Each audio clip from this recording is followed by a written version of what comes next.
Hello, everyone, and welcome to today's episode of Requiem, episode 38.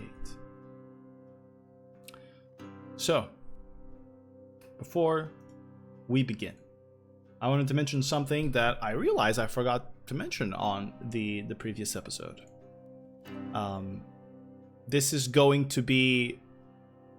I will talk about this in the recap as well, but I just want to clarify it for anyone who didn't get exactly what happened. On the last episode, there were two heroic acts utilized by the group. A heroic act is something that they can do. It doesn't cost actions, reactions, but it's just something that can happen whenever they decide. And these are their birthday gifts, essentially. Things that it would be, you know, the free natural 20, the free birthday natural 20, but a little bit amped up.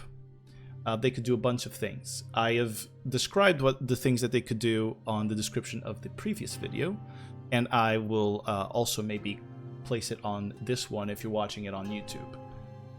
But it ranges from dealing 100 damage to healing 100 to forcing a failed roll to bypassing legendary resistance or to improvise something that they would like.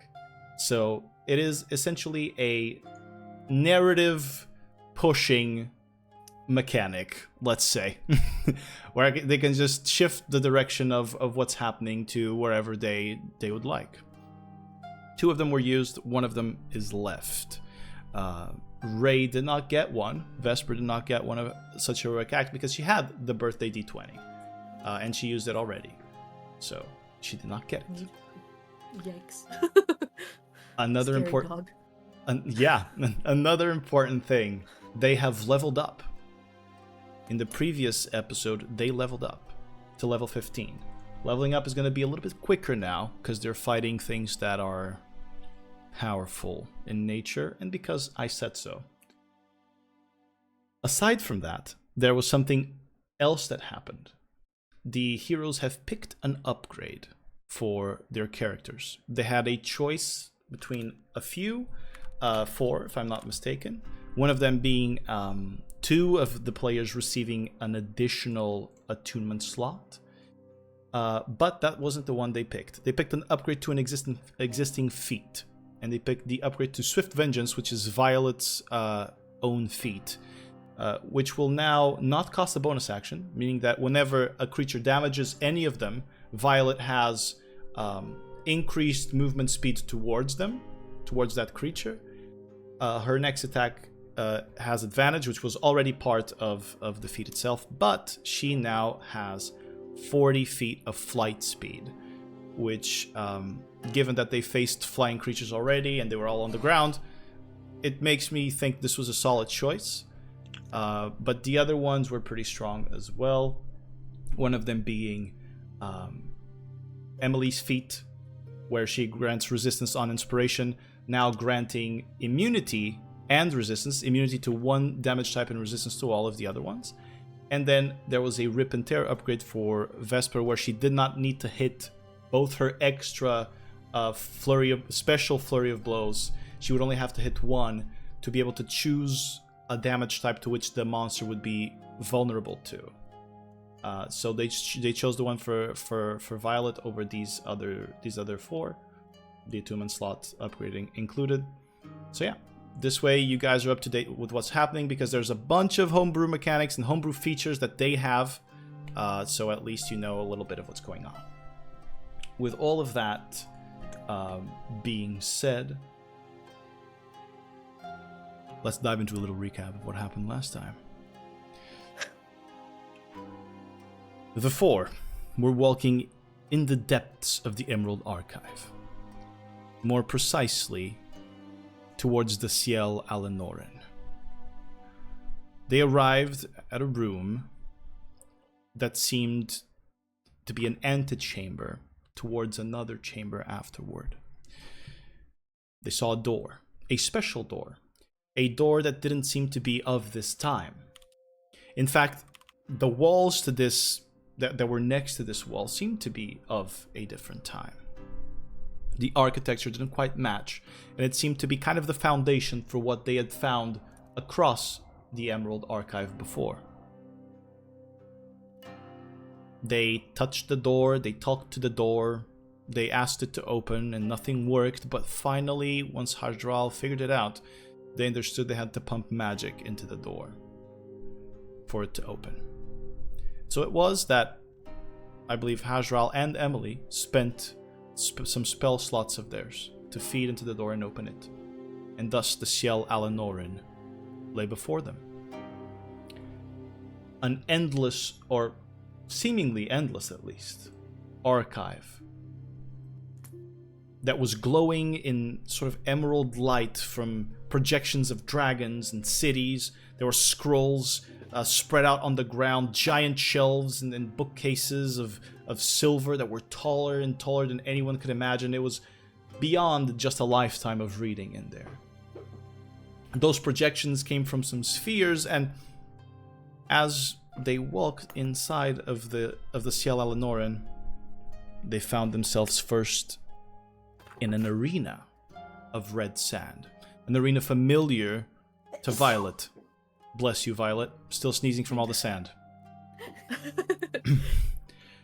And then Ketri appeared. As is natural for a mother to do, Violet decided to punch her own daughter. But only after her daughter didn't seem like herself. Quickly, the heroes figured out that this was some sort of illusion, and they tried to wrestle themselves from it. Indeed, the four helped, or the other three, helped Violet overcome her tendency to violence and stopped her from hurting the creature, which seemingly shattered the illusion. Then, another illusion formed. One in a ship in the sea. Hajral's own nightmare, the loss of his brother. In a decisive moment where he could have saved said brother, or saved his new family, his found family, he chose his found family, and his brother died once more in the seas. The illusion shattered, and another one formed, this time the Grand Arcanist's room, Vesper's most recent nightmare, and the one that left a mental scar. After facing herself, facing her own powerlessness, Vesper shattered the illusion, leaving only one left. One illusion that was twofold for Emily. The moment that Emily had to turn away from her previous friends, leaving them in the Great Vale, a desert from which only one person survived, Emily herself. And then a more recent nightmare, not because it happened, but because it is a possibility. The burning tavern of her family. But with the group's help once more, Emily found her voice because Emily knew where her voice was. And the illusion was shattered, leaving them to fight this creature. As it turned in between all of the nightmares, as it tried to force them onto each of the four, showing them each other's worst moments. Towards the end, Violet used a heroic act to finish off the creature, turning it to Ketri so that she could damage, because only they could damage their own nightmares. Aside from some other mechanics that you can see if you check out the previous episode. And after destroying this creature, the group couldn't even take a breath. Vesper was already by the large emerald that was at the center of this room that they found themselves in. That wasn't too dissimilar to the orbs that were projecting images up into the ceiling of the archive. Vesper grabbed it just when Kelana appeared in the room, teleporting now that she knew how to, where to, because of the presence of that being. And chaos ensued. Emily was down, but she was quickly brought back up. Hajral was heavily wounded by some fingers of death. One would say he was almost fingered to death himself.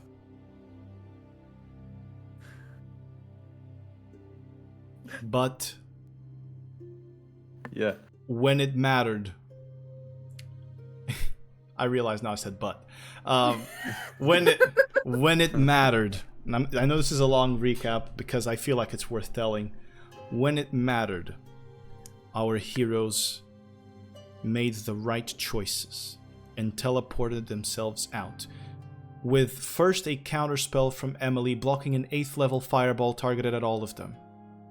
And then a heroic act also made by Emily to stop Kelana from counterspelling her teleport.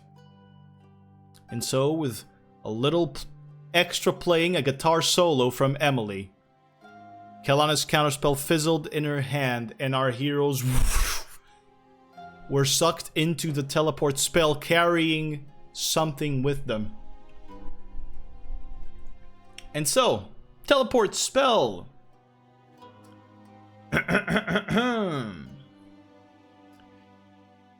You have with you, Emily, things that you acquired in Nadar, do you not?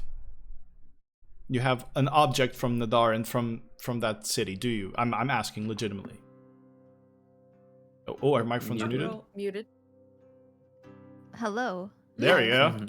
Oh. We got was it the vial with the other liquid? We have the vials, and we have the items we purchased there. You have the ring Yeah. too. Yeah, the Yeah. ring that we bought from Wiley. Right. Then if that's the case, no roll is needed. Your teleport will be successful automatically. Damn. And so, you all fall down on top of a table of chairs.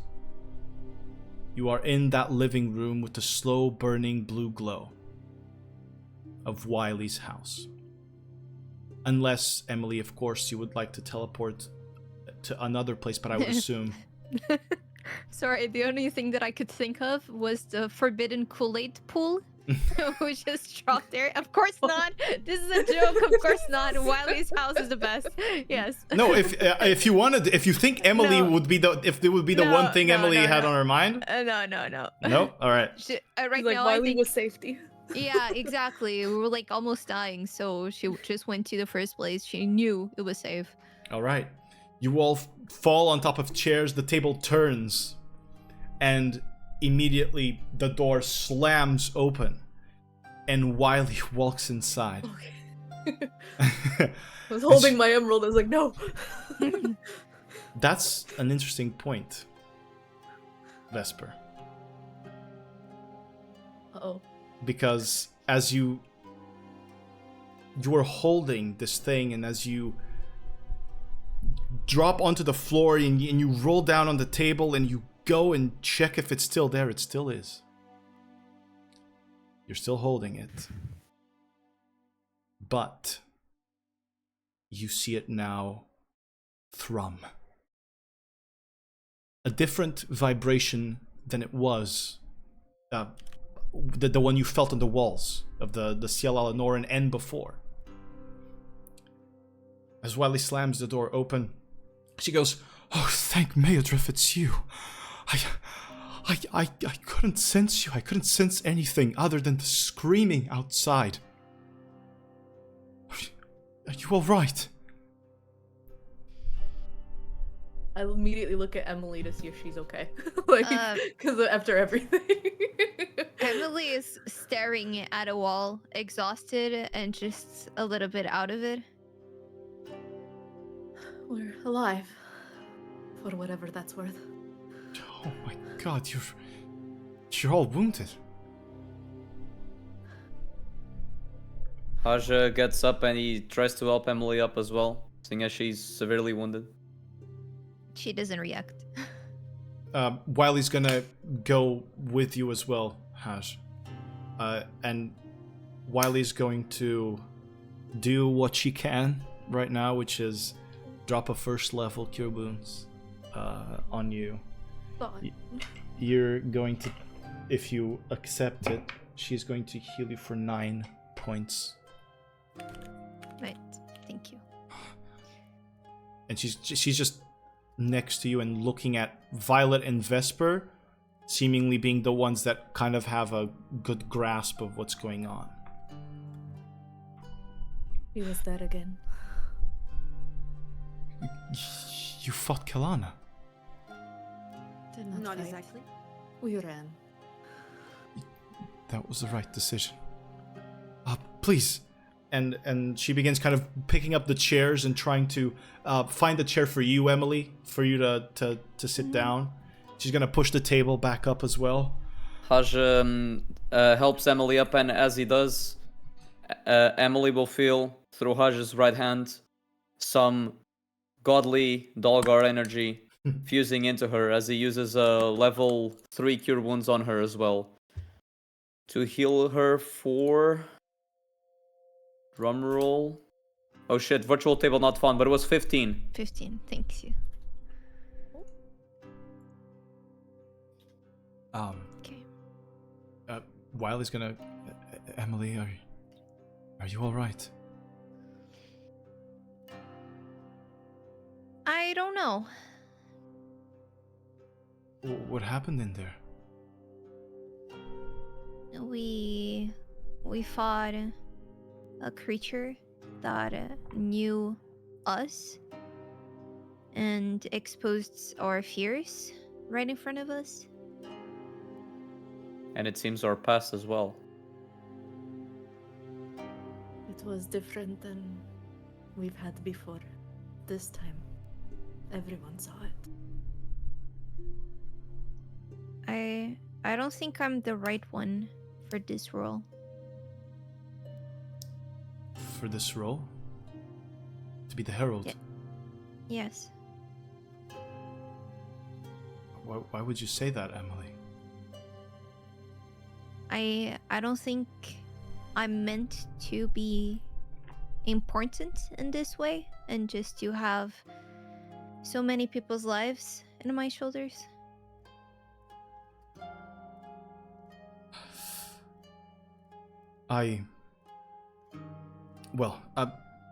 Before I say what I want to say, you must understand that what you have felt, what you are feeling now is not known to anyone.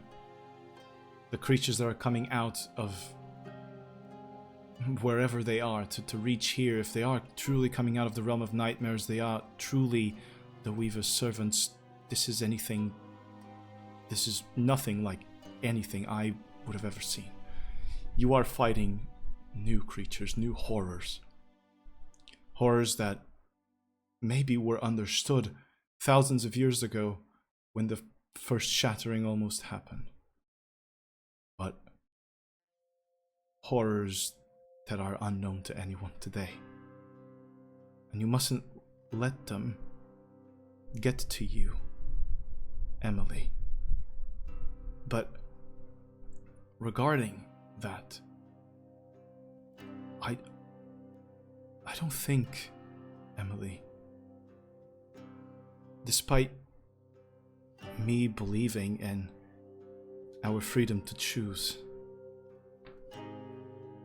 I don't think that you'll have a choice in this, Emily. I am sad that you were robbed of it. I'm sad that you feel burdened by this, but this is not a burden that you'll have to share by yourself.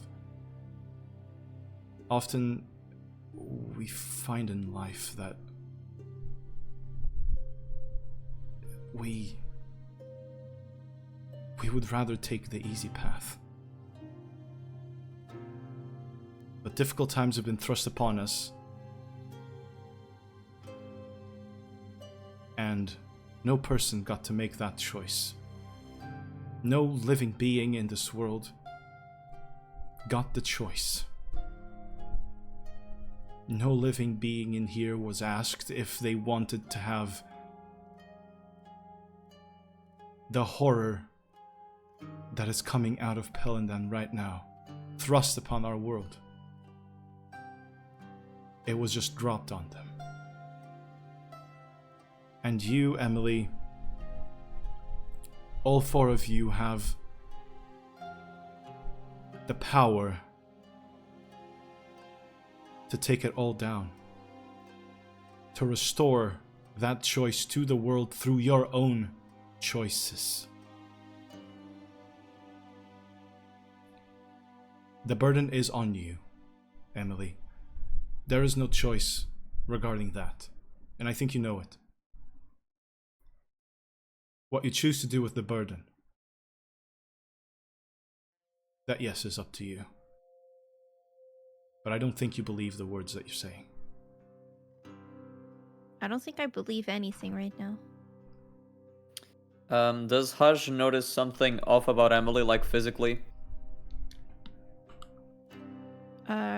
I would say at least like my posture, instead of being super happy, she's just like off vibes. Yeah, but probably not enough to note that she's insane. Probably just she seems bummed out, I suppose. I'm gonna say, go ahead and roll an insight check for me, Haj. Insight. Okay. 30. Jesus.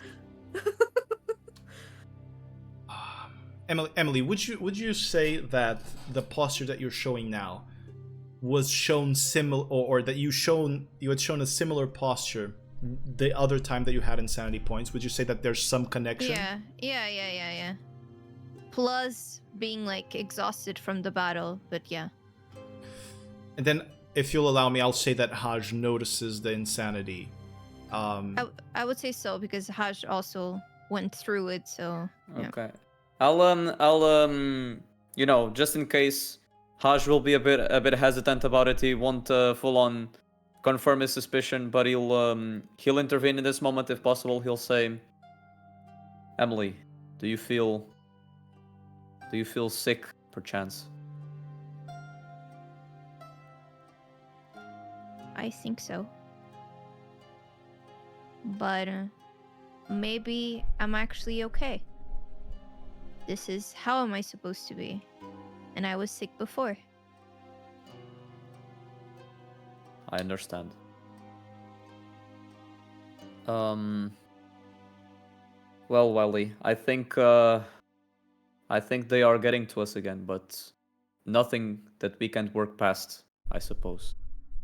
Emily, you helped me and Vesper once. Can that not work on you as well, your magic? I don't believe so. Because I have to believe what I'm singing. That makes sense. Violet was leaning into a wall, like a normal pose. She kind of gets up. She puts herself in front of Emily. Emily is sitting down, right? She's going to at a chair. Yeah, on a chair. She's going to get down, put herself head to Emily. Tell me one by one all the creatures we fought. When? Till now. From the beginning? Yes.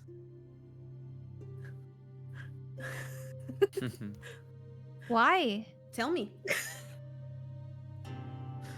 I remember We fought a lurker. We fought a thread. We fought this creature that we just fought. We escaped Kelana, one of the most powerful beings that probably exist. You're still here with us. Am I though? Do you want me to punch you? Maybe.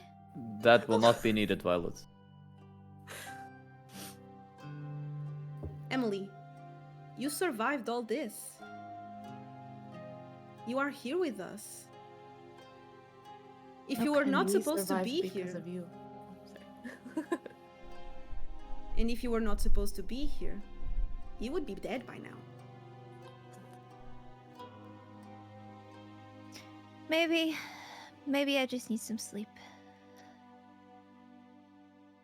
It could be that. You see Wiley exchange a little bit of a look with you, Violet.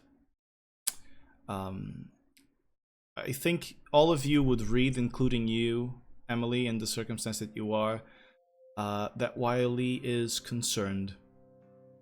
Deeply concerned. But it's not... It's not a hostile concern, but it's also not a very caring concern. It's more of a, we're close, and now this shit's happening, you know, type of concern. And immediately, as Violet finishes talking, she'll go, "What did you find?" Look at Vesper. I'll show her the emerald. Right, you'll show her This the emerald. was in the archives. I heard a voice when I touched it. And the creature said it was here, to Kelana. Do you mind? She's gonna... as she grabs it, she places it on top of the table. She gives it a look. And you see, as it is in her hands, and the moment she places it, the vibration kind of grows a little bit. And the veins, the black veins, there are for everyone watching and listening in as well. This is an emerald that is kind of oddly shaped in the sense that it's crooked and has shards coming out of it. And there are obsidian veins inside of this oddly shaped, almost raw emerald. And Vesper had seen, through an incredibly high perception check as well, that inside of this shard of emerald, there was a almost perfect sphere inside, like a spherical object. And so you see the veins, the obsidian veins, kind of extend as she touches it, and then she places it down. And she goes, This requires a specific mind, and maybe blood. This is an old gem of the type that you can only find in a mirror these days, far from here, another continent. One that I have also been informed has already been attacked. In fact, perhaps you should know that the attacks have spread. Those 3 focal points have spread to almost the entire continent. Other continents as well, I can only assume. But the larger contingent of the forces is stuck here in Kaifem. I suspect that transporting such large forces across to other continents where the Grand Arcanist might have not ever been is more taxing on her. She is not able to do it at such a strong capacity. But what she has accomplished with this transportation, we are not able to get reinforcements from any other continent. Kaifem is locked. With Pelindan burst to flame, and I can only assume what. But anyway, these gems, they are remnants of dragons as well. Emerald stores memory, and it will only react if it recognizes a specific mind or, as I mentioned, blood. Old gems react to parts of us, all of this kind, but some are more willing to hold some parts of us than others. The obsidian you've noticed in it, the one that we just saw grow, it tells me that it has to be a Dragonsbane touching or bleeding into it. Uh-oh. And you see her look down at her stomach. Too And soon. I have Dragonsbane blood within me. And you see her kind of lift up her shirt, and you see the growth of her belly, like cracked earth with ashen veins all across it. And she says, I know that the sight is gruesome, but you don't have to worry. I was told by Aiden that this is normal.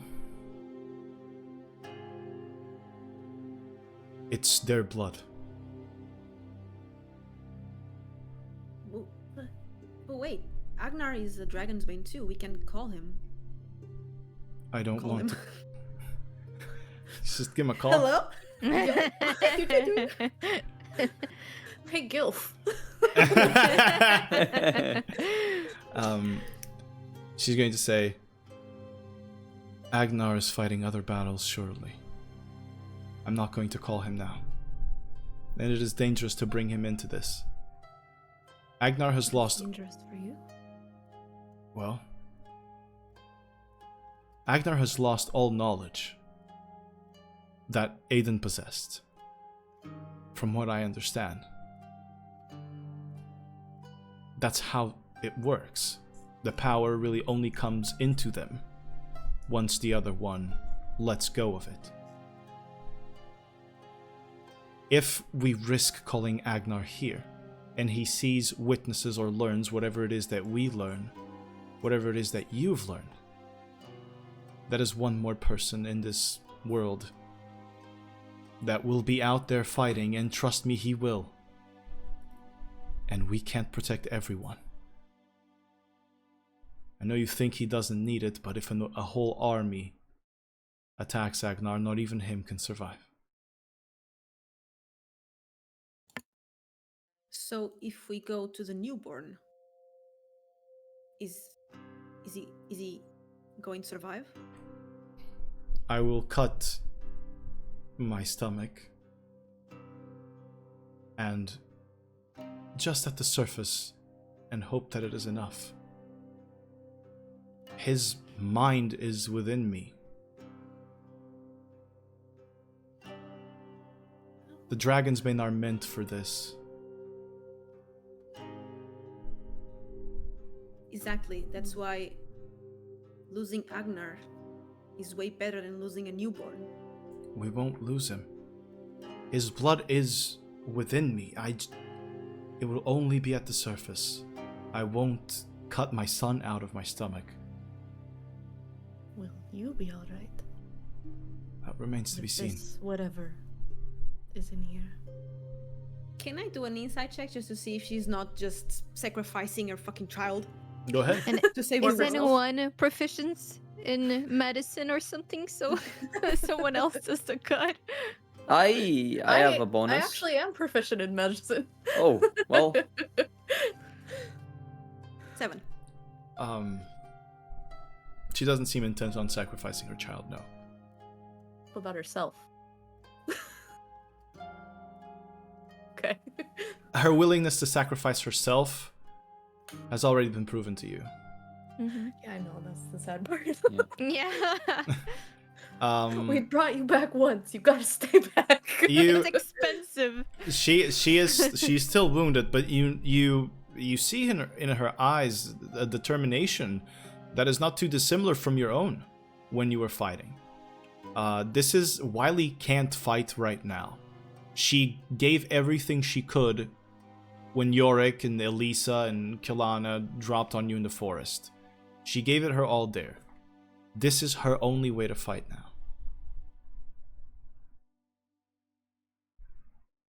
perhaps I can help too with Dogar's kind healing. Perhaps I may provide a safety net for you.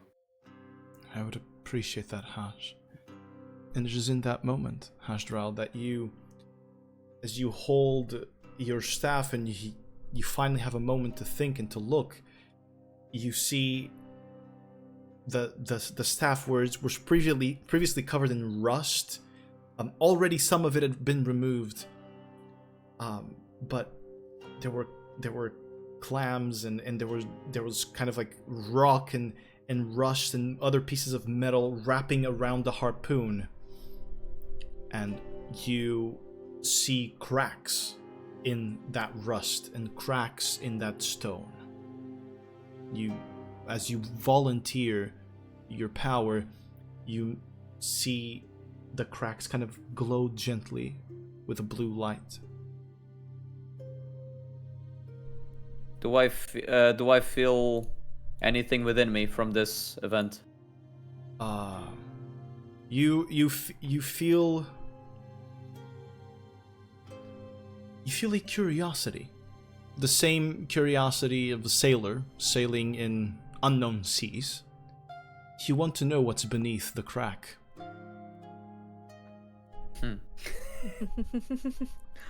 Wink. But I do not get any semblance of a sign from a higher being, right? In this. Do you sense the holy presence of Apec in your harpoon? And you feel that if you want to, you can break these cracks, and you can break the rock and the rust. You can break it free with your hands if you'd like. Well, Zash takes a quick stare at it. He feels within him that is the right thing to do. That he needs to do it. It has to be a sign, so he will do exactly that. You place your fingers in the cracks and begin removing, and you hear kind of the sound of thunder rolling out far away from here as you do that.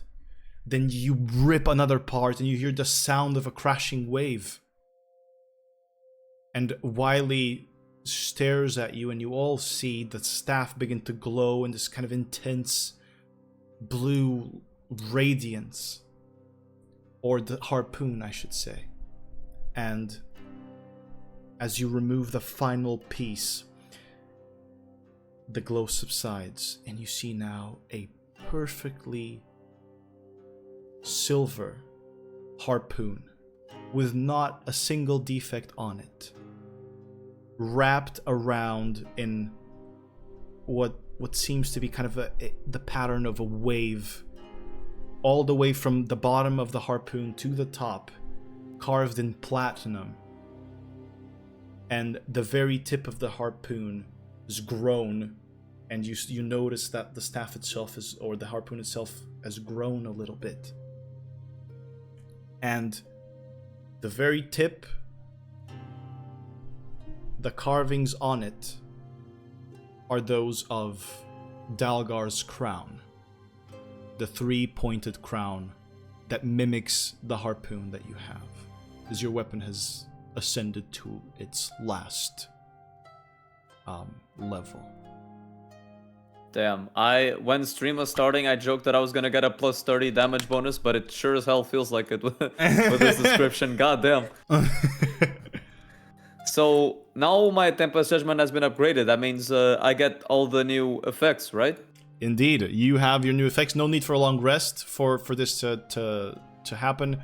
Tempest Judgement is in its final form. If you want to go ahead and you want to tell us what your Lake Left Behind does now, and then also the other upgrade. Of course. So now the Lake Left Behind. I think Onion mentioned this at the end of our last session, but now there's also a bonus to Lake Left Behind. You know, the little lake that I can use as an action that gives us all bless and +3 health points per turn. That now has an additional effect that if a character doesn't move, they get their HP regen is increased to 15 instead of 3. So if they don't move, they get 15 hit points. And if they move, their next attack or damage spell deals an additional 10 points of lightning, thunder, or cold damage. Nice. Go. Nice. Very good. And additionally, Tempest Judgement has also granted the new effect of Wisdom of the Storms, which means my Wisdom score is now set to 22, which means I can now reset my wisdom to 8, as in Baldur's Gate 3, to min-max my character. Just kidding, obviously. But pretty sick. Thank you, Onion. Thank you no for problem. For showing the healer some love. Hajral's wisdom is now the wisdom of the gods almost, with a Seriously. 22. Brain expansion. Can't relate. And Mega Man. it is with that empowering feeling, Haj, that you are a new confidence bursts in your chest that whatever the outcome of this sacrifice, if it is a sacrifice that Wiley is willing to make, you are able to fix it. As Haj has this little session of staring into his Tempest Judgement, perhaps just admiring it, or perhaps connecting with something else, who really knows, he will turn to Wiley and say, "The Lord of the Seas and Storms has volunteered to help Wiley." Then we will do it. Are you ready? We are ready. She takes out a dagger. One that has this pommel of beautiful ivory wood, and it's just long and curved, almost to the size of a short sword. Also, Haj approaches Wiley, so he's at her side during this whole process. She pulls up her shirt and armor, and you see the stomach again, cracked with ashen veins. And she picks one, places the dagger close to it.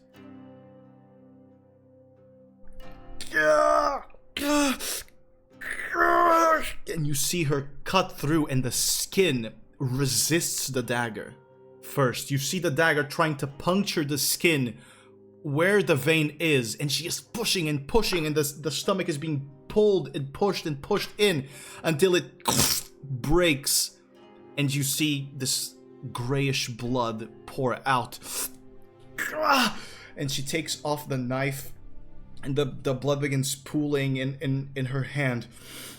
She grabs it. You see her now, Hajral, in this moment in severe pain. More pain than the cut she made would suggest.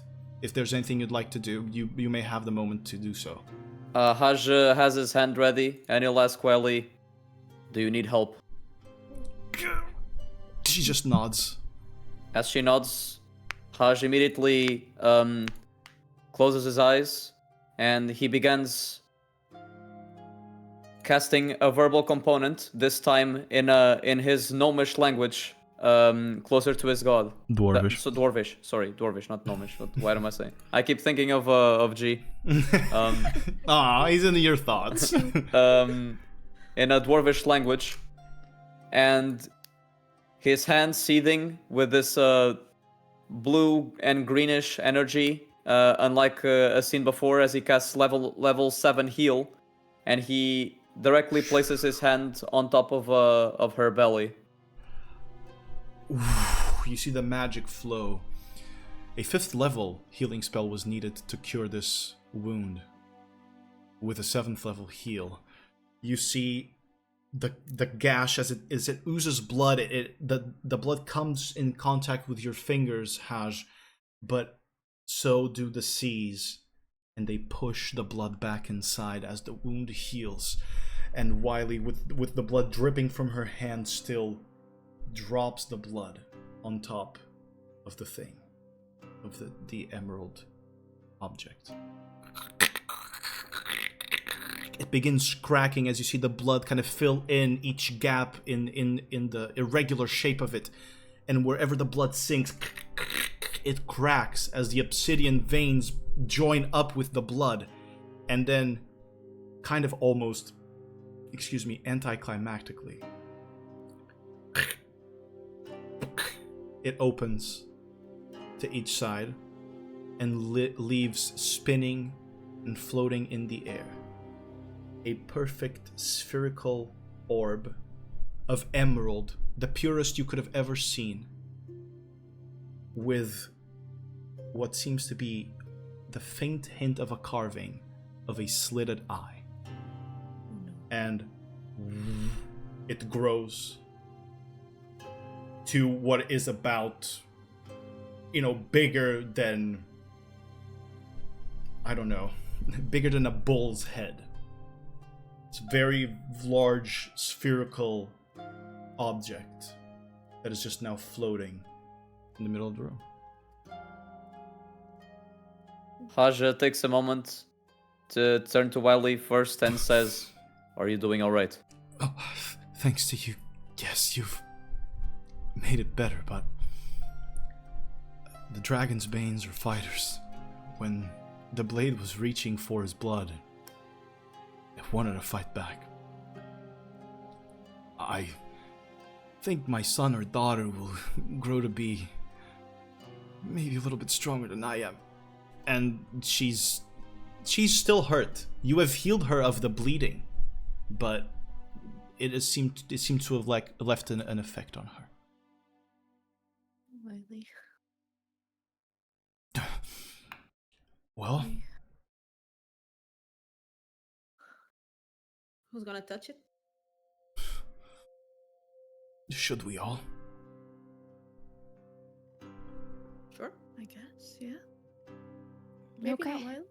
Can Wiley just take a moment? Maybe we touch it and not her? I- She's suffering? I can hold off on this one. It might be better if I do that, and then you tell me if you can share, or if you need to share what you see, if you do see anything. I still believe a memory is stored in this thing. It is of pure emerald. Okay. Take a moment to rest, Wiley. May Dolgar help you. Thank you, Haj. I think it would have been much worse without you. Haj turns his sights to the emerald orb now.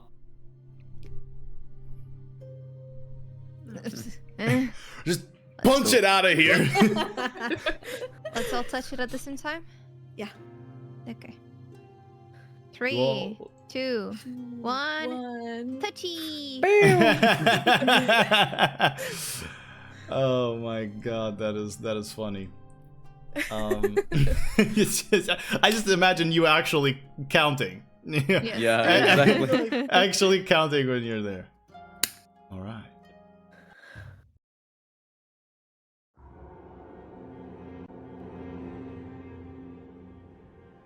I think this is appropriate.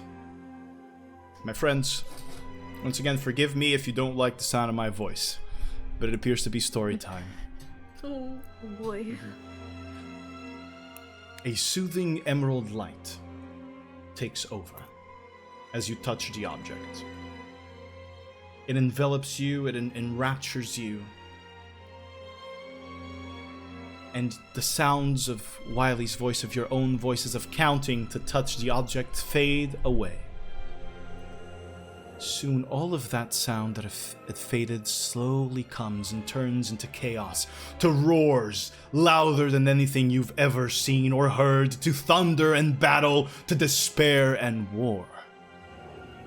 Your eyes see a battlefield that extends for miles, where dragons and draconians lay dead, humans and elves, orcs and goblins. You fly above it. You fly towards the very center of the battlefield.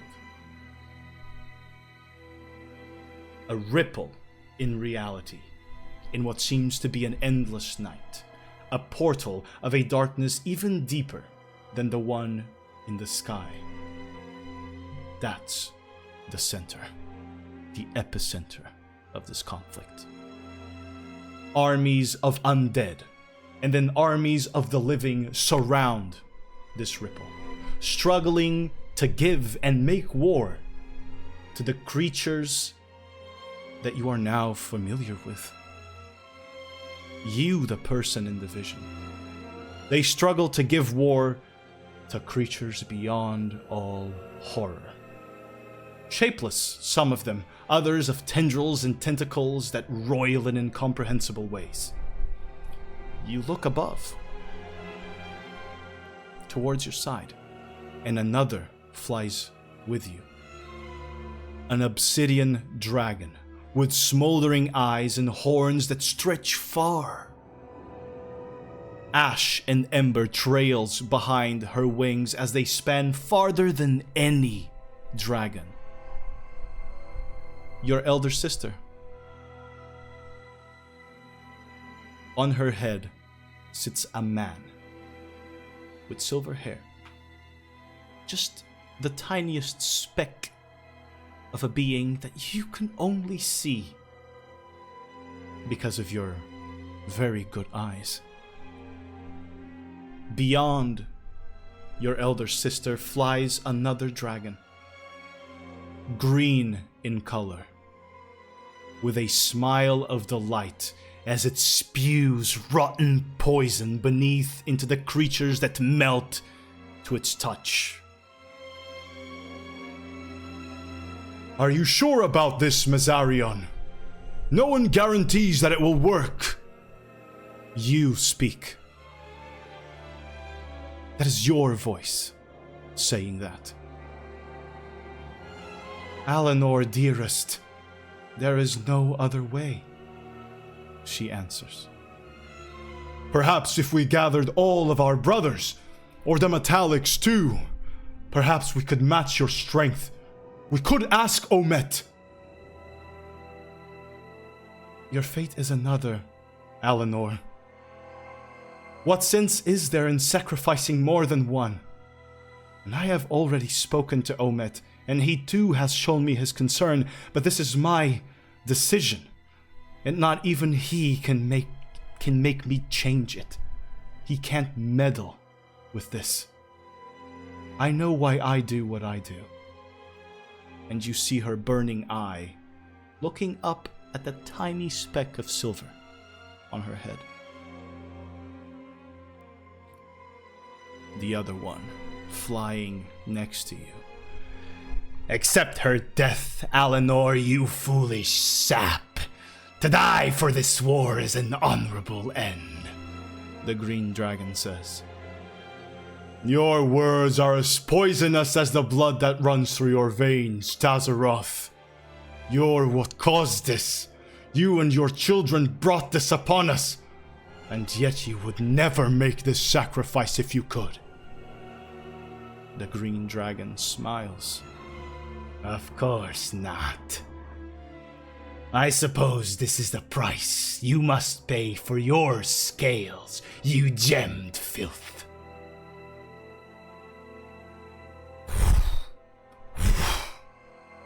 You fly down, closer to the portal.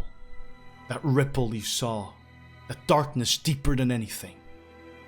You smell, you feel the stench of death rush through. As you shine your emerald light beneath to the elves that you know fight for you. You land. And the titanic body of Mazarion lands beside you. The biggest dragon to have ever lived. Elef's firstborn child. The goddess of life shines to your side with her hair in vines and leaves of light and eyes of water. And her brother, the god of death, stands tall and dark ahead of his army of ravens and skeletons, of forgotten souls and victims of war.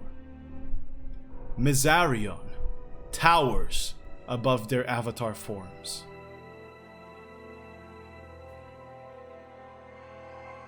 Daughter, are you ready? Elef, your mother, asks. Yes, All-Mother, you hear Mazarion's voice. A bit of hesitation in it, but a hesitation that you know will have no effect. Is there truly no other way, All-Mother? Archivist, Are your divine powers not enough? You ask. No, Alanor, the second eldest. My sister and I's power is not enough to seal away mortality's damned creation. It clings fiercely to this world because the world fiercely clings to it. Something of this world, something mortal, must protect it in our stead. The tall, hooded figure of the god of death said. All we can do is assist and give whatever we can. Alanor, Mazarion says, Dearest brother, I wish to leave this world for my children, for Anathion and those after him. It's no longer my world, nor is it yours. The youngest must inherit it, and you know that better than anyone. You feel a tear form in your eyes, falling down your cheek and into your mouth, tasting bitter. Mazarion looks up to her own son. My son, should I fade, you and yours must be the world's guardians. Our choices have almost ruined it, and so I must fix my kin's mistakes. And she looks towards Tazaroth as she mentions this. Yet when your time comes, the choice must not lie with you, but with the world itself. You see the man breathe, his chest kind of lift. Yes, mother, my family will serve this world as you did, until we are no longer required. One day, we will be reunited and embrace in peace, not in torment.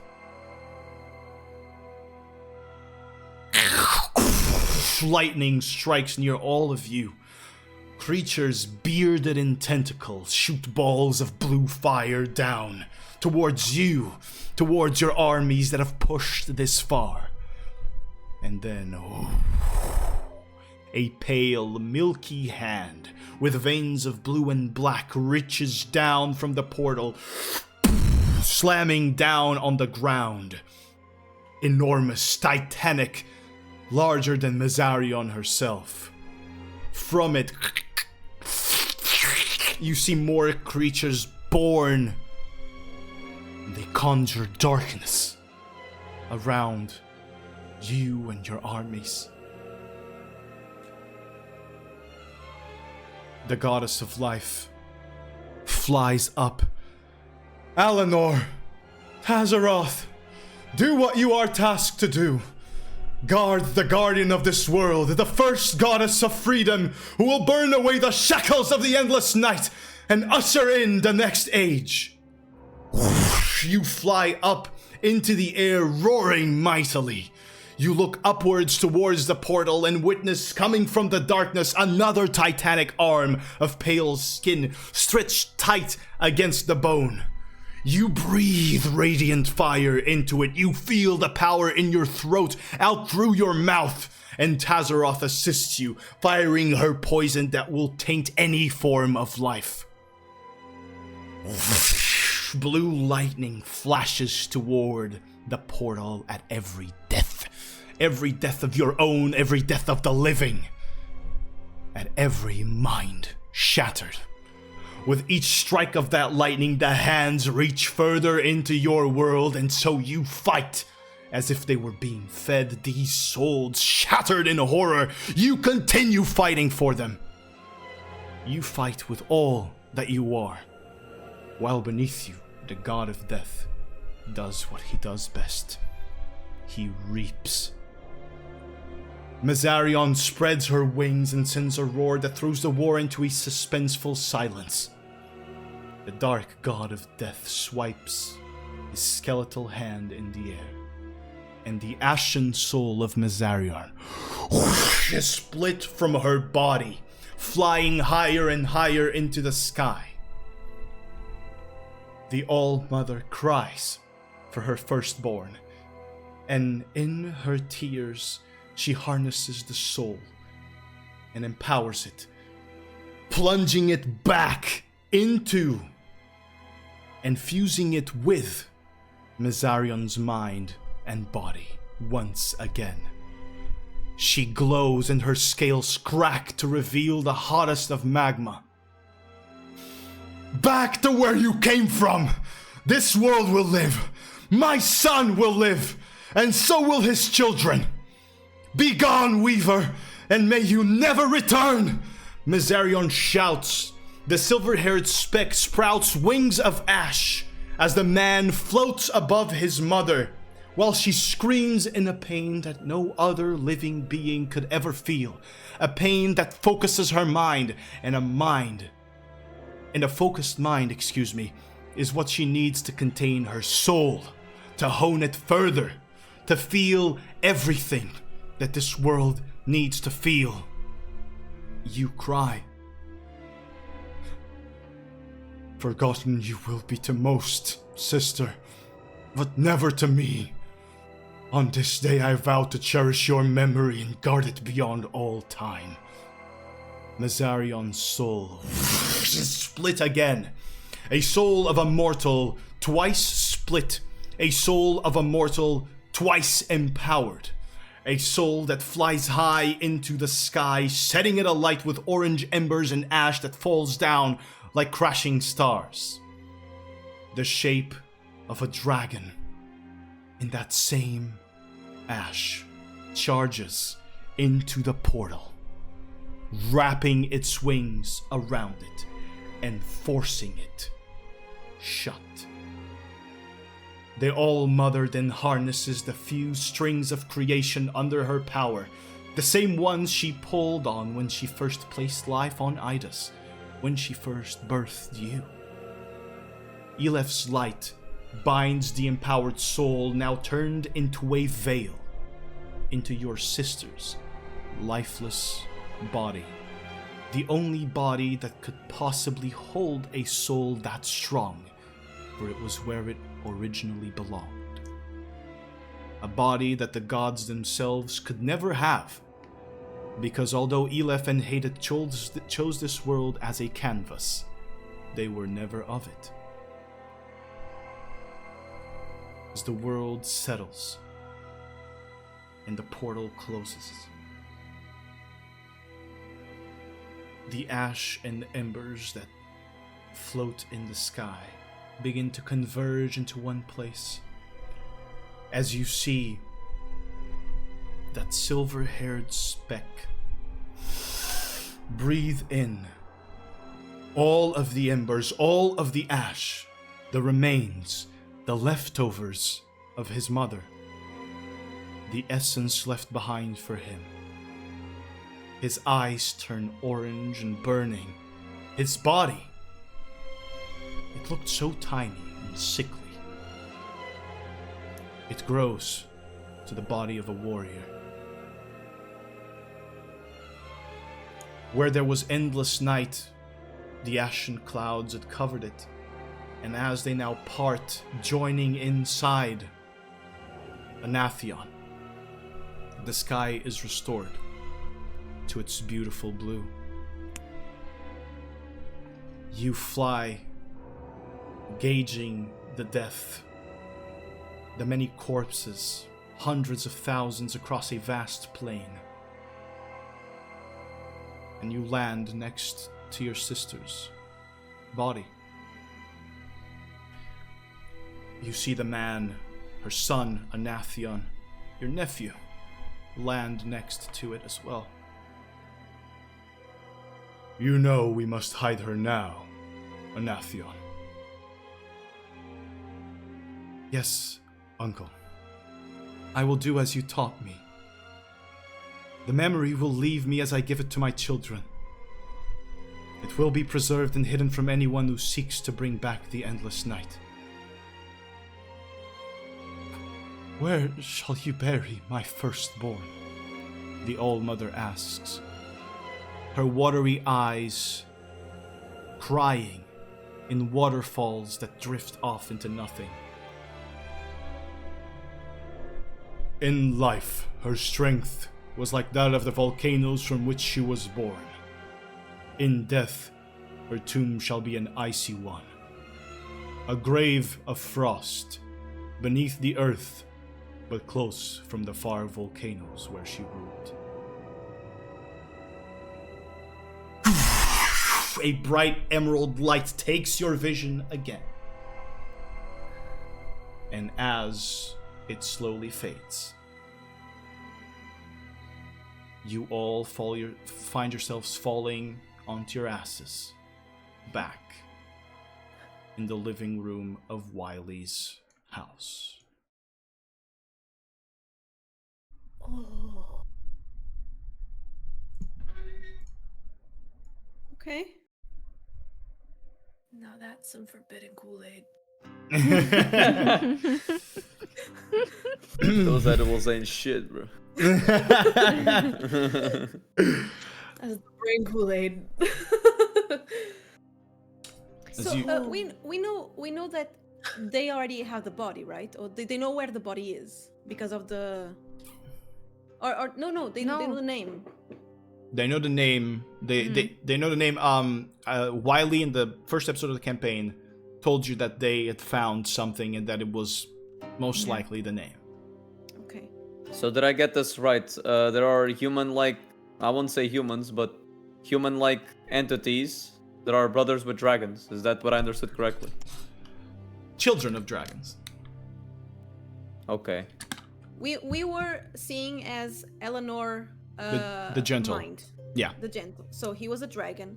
His sister was Miserian, and Tazaroth. I don't know if Tazaroth was their sister as well. More a cousin. Okay, cousin. And Anathian was son of Miserian. Anathian was a human. Mazarian Not is human, he was You're humanoid. unsure. You're unsure of his but nature. is Mazarian a dragon or is it like a Yes, a human? Like dragon. oh, it's a It's a dragon. dragon, Okay, yeah. okay. I was envisioning And- as a. It's a dragon that we're looking for. Yeah. Basically. She is the Cinder Sky. Yeah. She's the biggest, the big. Yeah, I was. And we found out. She's the big. She's the biggest of the big. And Ahmet, which was the other one they talked about, right? Yeah. Ahmet, I presume Yeah. it's a big blue. Your characters would not know that? Yeah, me as a player. Yes. I'm assuming. Omet is big blue. Yeah. Damn. So we found out that the dragons are sons and daughters of the first two gods. Yeah. More precisely, one of them. One. The yeah, goddess of life. Yeah, Goddess of Elif. life. Yeah. Elif. Elith, Okay. which is all So- mother. So How is Tazaroth Eleanor a cousin? the. Sorry, Missy, say. How is Tazaroth a cousin? It is. It's a difficult thing that wouldn't be explained in the vision, but you did notice that both your scales, Eleanor's, and the scales of Mazarion are gemmed scales, whilst her scales are chromatic in nature, meaning they just have a coloration on them. They're regular dragony scales. You are unsure how really, if she just birthed them like a regular birth or if it was a creation of sorts. But essentially, the way Eleanor felt towards Tazaroth was cousin, not brother, sister. He felt brotherhood or a closer kinship to Misarion. Okay. He didn't seem to like Tazaroth that much, which I mean. Oh, you definitely get that feeling. Yes. Yeah. So Eleanor the Gentle is the obsidian dragon, and Tazaroth is a green dragon. Or did I mix it up? Eleanor is an emerald dragon, Misarion is obsidian, and Tazaroth green. So the obsidian is Mazarion. Yeah, Is that it? correct. Okay. Any more questions before we dive back into the game? If you want more things that you didn't catch quite well. Hilef said Miserian was the first goddess of freedom. Mm-hmm. Indeed. It makes sense, considering what happened. Yeah. Okay, so another thing, do we know, or does any of us know about the place that her body was buried? He said frost and snow and He said Close, an icy tomb beneath the earth, close to the volcanoes where she was. exactly, and he said a grave of frost. I would like you guys to look at your map. Yeah, I was just looking at that shit. Looking, right Yeah, next. exactly. See if you notice Yeah. anything. Yeah, Frost Grave. Yeah, is Frost like the- Grave. Yeah. Brunts. The only thing more explicit would be like, this is where you have to go. That's just call the place. This is where you have to go. Like the thumbnail with like a red circle. Yeah, the point. Giant marker, like plus 6 marker months. there. Yeah. You won't believe what it is. Shocked face. The one place where all of you know that there are volcanoes is in Ipsa. It's Camille's Doom. The volcanoes that were right next to Vulcan, where the three of you, Emily, Violet, and Vesper, started this journey. And I went through Camille's Doom. You went so I through- would know. Precisely. As So, well. knowing this and knowing the general lay of the land and knowing about the existence of the Frostgrave, and especially knowing Camille's Doom, it is a very safe assumption that he meant it quite literally, or that the place was named that because it is indeed a grave of frost to Mazarion. okay. Does that change anything that we know where she is? It doesn't, right? I mean, We're not- now we're not we're supposed all to- literally there for just- yeah, we- Kalana. Yeah. We know where it is now. We should probably not tell Wiley. No, we can't. We We're can't. gonna say that we know some important stuff now, but it's better Yeah, we can't. not to share. We can't share that with Wiley. And she'll be okay with it because so far she doesn't want to know too much as well. But right now, Violet, Vesper, and Hasdral don't know the importance of knowing where the body is. Only Emily knows. Yeah. I Yeah. told you the general meaning of the lyrics, but I didn't tell you exactly the lyrics. Right. So, as you guys, anything else? I'm sorry. Anything else you want to discuss, or can we move into game now?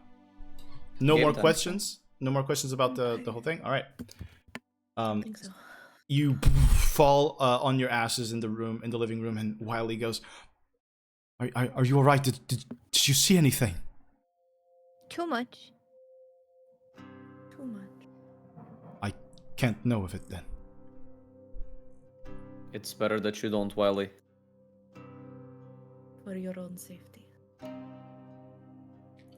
I understand. Was it useful? In a way.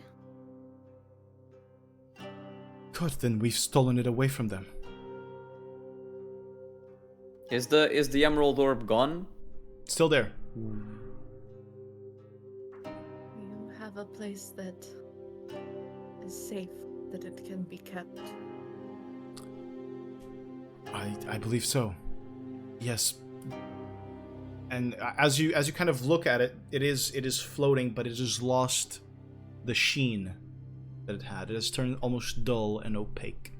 Can you I? want- Or maybe Yeah. it should I be want to try to destroyed. touch it again. Yeah. You touch it, nothing happens. You Wiley. feel it cold in your hand. Wiley, could you please try touching it? Because it feels like it lost its power. And it's good for us. It seems. I would rather not risk it if you Yeah. Yeah. Don't It- think you don't should. mind. It might Just in need case? to. Yeah, it might need to recharge, and it might With more blood. with more blood. Exactly. So it's better if we just store it somewhere safe. I will make sure that someone stores this deep within our city here. But the information there, we already know it. Shouldn't it be destroyed? They still have Aiden. Can it be destroyed? I can certainly tend to it myself. Try to destroy it myself when the time comes, I shouldn't trust this to anyone else, right? Right. We destroy it. I think if it still exists, people maybe tried to destroy it before and they couldn't. I don't think maybe it would be possible. Well, which one of you would like to give it a shot?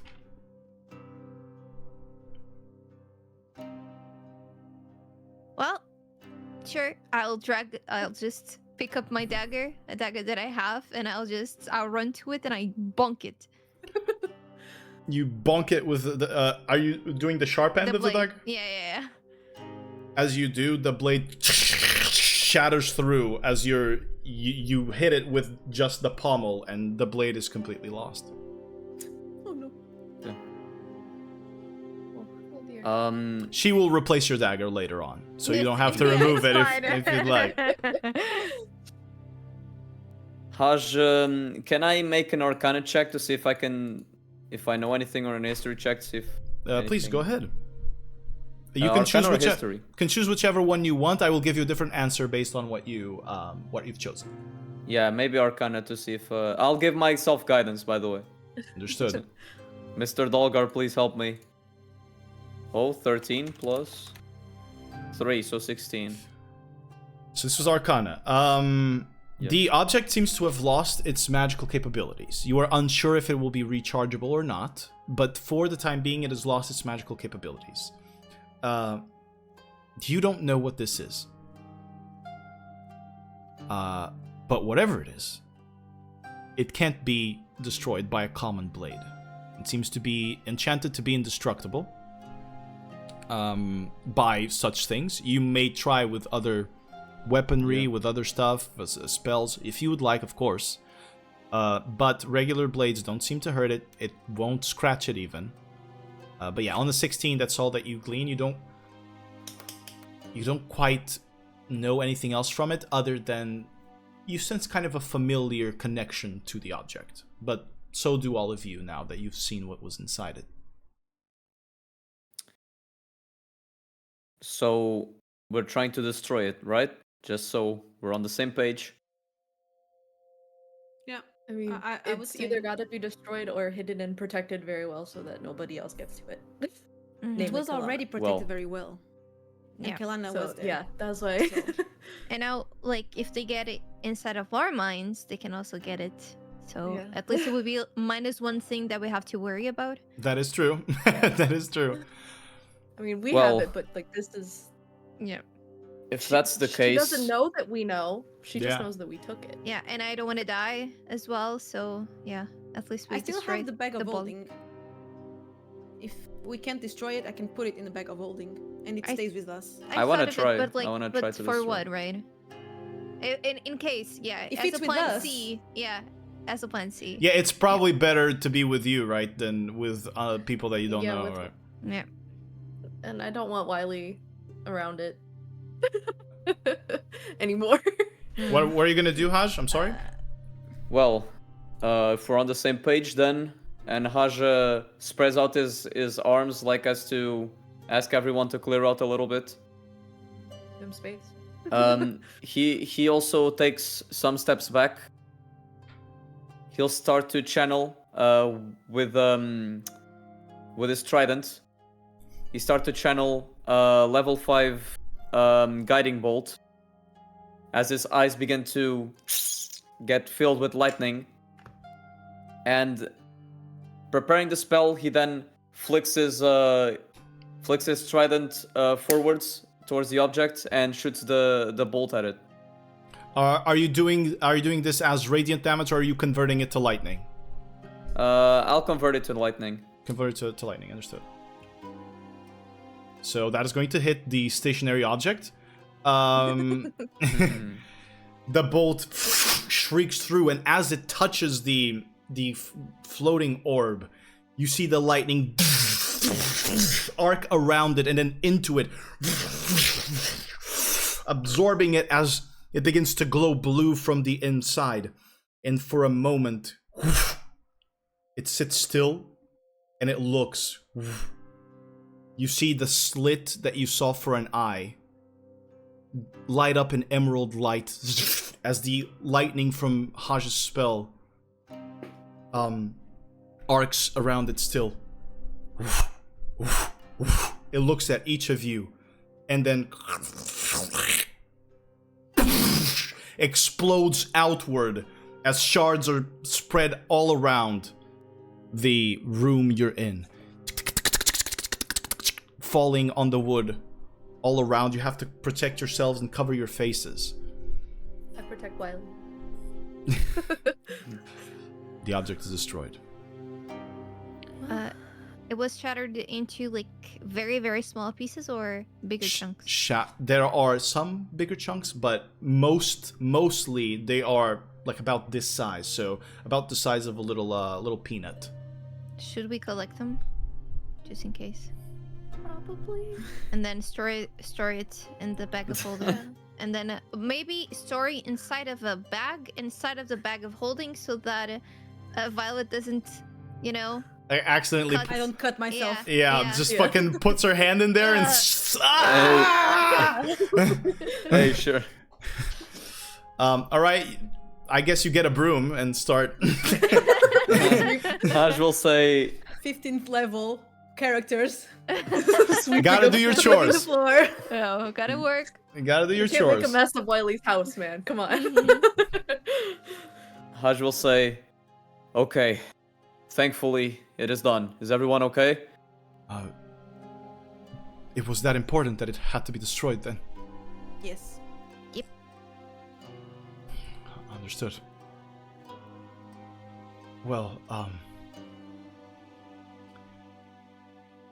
I realize that you are all tired. I realize that you might want to discuss what you saw. But I have been waiting for hours for news of the people we've sent away. I was going to ask if you'd like to wait for me for a few more. Of course. Or, well, I've been waiting for as long as you've been out, which was nearly an hour, maybe. It felt like forever. I just don't want to wait alone for now. We'll stay here. Right, as you guys are sitting here and waiting, you may mark a short rest if you would like. At the very least. In the middle of this short rest, can I try something? Brother, of course. So what I will try is I will walk on over to Emily and I'll say, Emily, if you'll allow me, I would like to try something, as desperate as it might seem. Okay. Can we sit down, please? I'm already sitting down. Oh, okay. Emily, in her crazy state, she stands up and then she sits down again. Okay. Haj will sit down in front of her, like on his knees. He'll close his eyes for a second, and he'll start channeling some magic with both of his hands, as his shield and his trident are put away. With this magic in hand, he'll reach into his pockets and he will grab diamond dust, which starts waving around his hand, and is consumed, almost becoming this blue magic that is happening. And he will softly, as he closes his eyes, humming some kind of old prayer, he will put his hands on Emily and he will cast a greater restoration in an attempt to help her out. All right. So here's what we're gonna do. I really respect the attempt. So at what level are you doing this, Haj? Granted that I haven't unlocked my 8th level yet, since I haven't long rested. Indeed. Has to be 5th level. 5th level.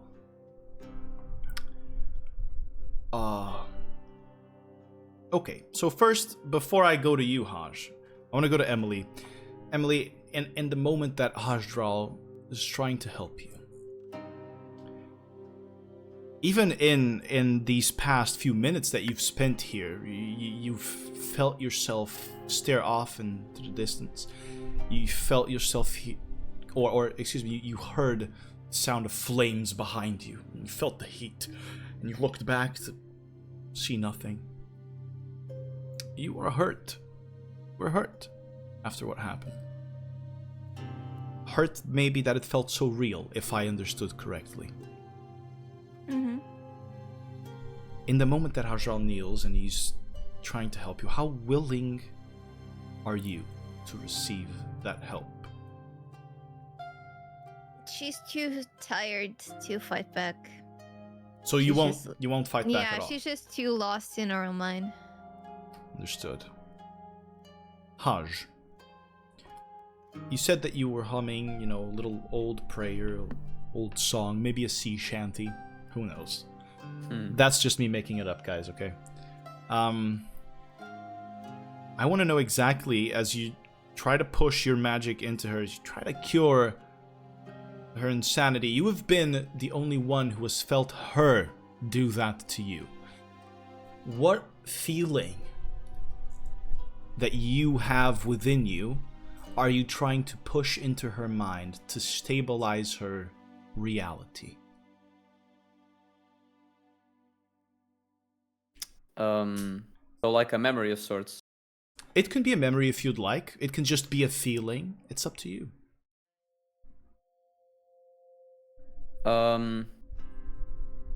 So what Haj will try to do is, what he will try to convey is that he knows that Emily has this, now that he discovered it within the reaches of her mind, she discovered this past trauma of hers, of having people that she teams up with dying and all of that.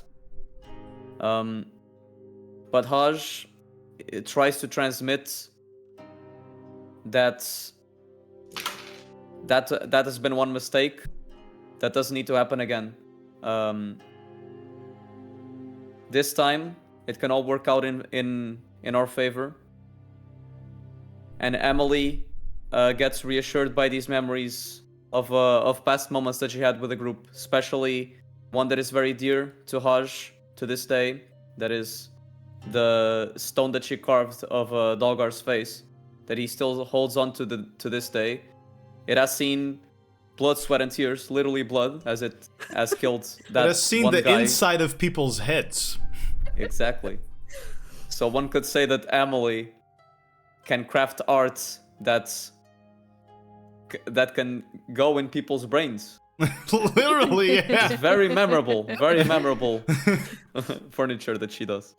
And Haj is just trying to transmit exactly this, that we don't need to be fearing for the future, ironically, as for the situation that we have, because we can cling on to these memories of the past, that this time it might be different, that we are united.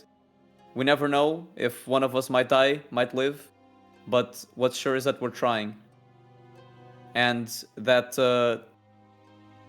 Emily, if she didn't know, now she knows for sure, that Haj does his own best to protect all of his friends. And by the countless times that he has tended to Emily's wounds, he is equally dedicated to the cause of not leaving anyone behind. And that if we can prevent it, we'll stick together. That was beautiful. And because it was beautiful, I will allow you, in this very special circumstance, to make a wisdom check. Regular, straight wisdom check. I need you to roll with advantage, because, Emily, you are not willing to fight right now, and you would find yourself in a weakened state as well, correct? You are fighting not against Emily, but against something else, Hajdral, something you know now, that you have felt yourself, and that you have seen now in the form of a creature.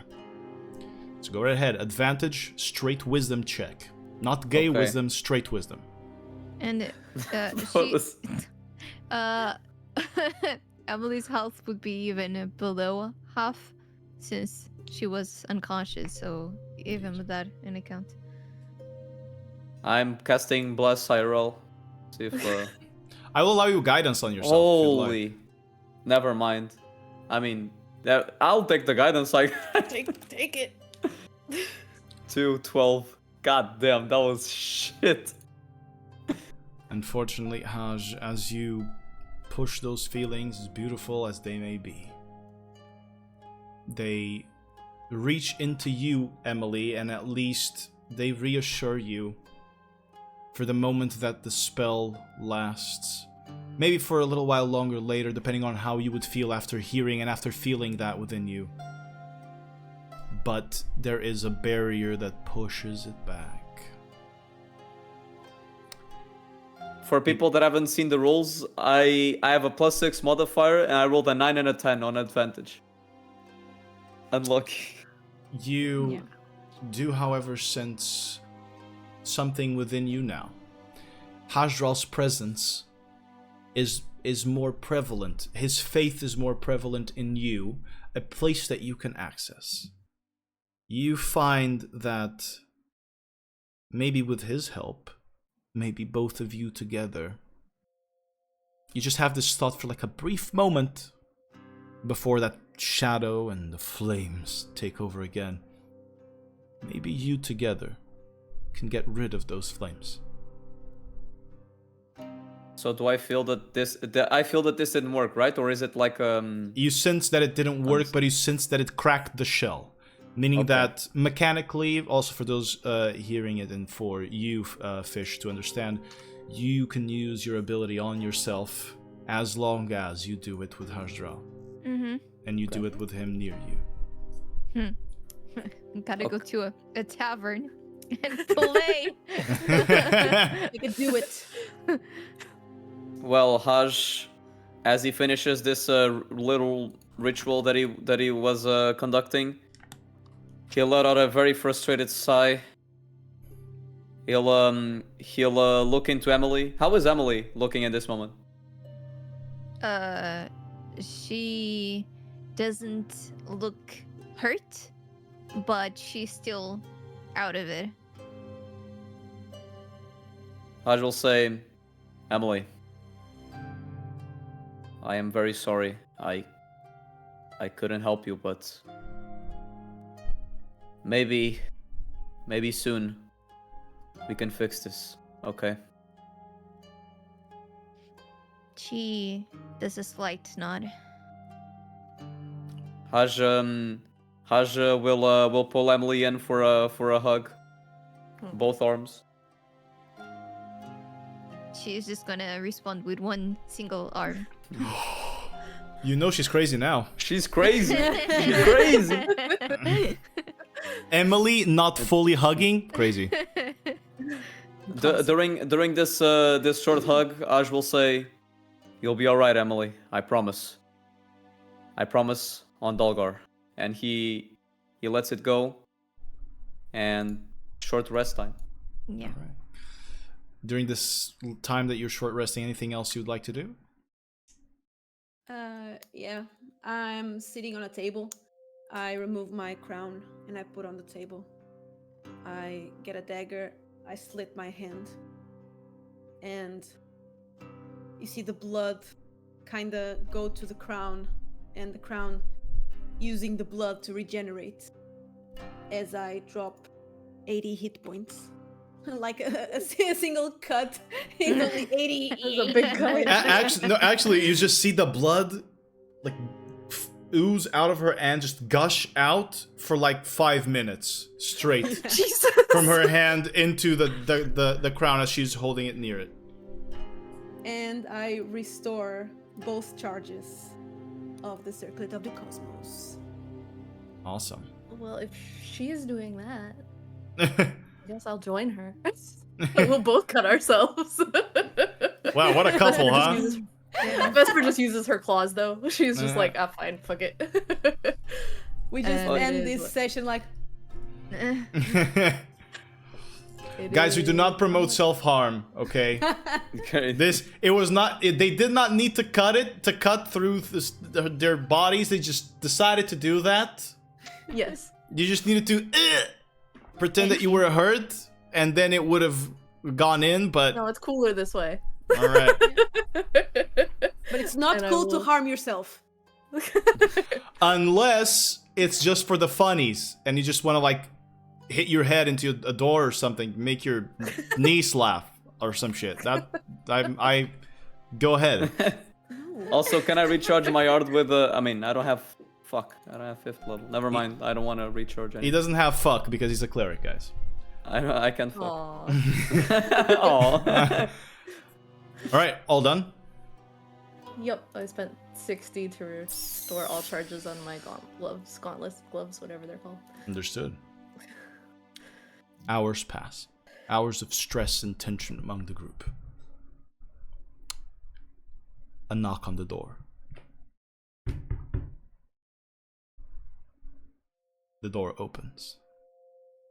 And you see Lord Irgan Elix, Wiley's father, member of the Asteroid, the council here of Nadar, the place you're in. He enters the room. Good evening, afternoon, I'm not sure. I'm pleased to see that you have returned. Did you succeed in your quest? I think so. We took something from them. Good. I bring reports, daughter. And he looking at Wiley, and Wiley kind of immediately stands up on the staff, and you see her still hold her stomach. All right. Deliver them, father. You see him kind of choke up, but as soon as Wiley interrupts him to say that, he composes himself. We've received reports from all locations.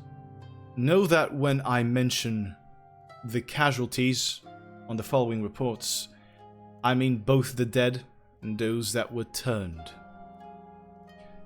Gandh has suffered the worst. The city now lies in almost complete ruin. A woman, a witch of sorts, was reported flying through the city, wreaking more havoc than their own war creatures. Hundreds of thousands are dead, and the city can barely fly. Heatherlig suffered casualties in the hundreds of thousands as well, but the paladins managed to drive back the war creatures alongside the Drauguri, their war mages. The Ajagari temple, and he looks at you, Vesper. It was attacked by one of their war monsters. After the arrival of our druids, it was reported that perhaps more than half of the monks were either killed or turned. Now for the for the worst part, maybe. There was a breach beneath the Heatherlig citadel, into the Dragon Knight's tomb. There's been reported that Tazaroth's bones were stolen. There is no clue as to who breached their defenses. The perpetrator was unseen. Regarding the Ajagari temple, 2 elves, twins apparently, were seen flying towards the highest temple. Lady Vesper, your master, Hiskara. He wasn't quite turned, but he was controlled by some external force. Our druids attempted to restrain him, but he was a difficult fight. He has passed, but he left this behind for you in his final moments where he had regained his consciousness, and he hands you a scroll. Vesper's hand is very shaky as she takes it.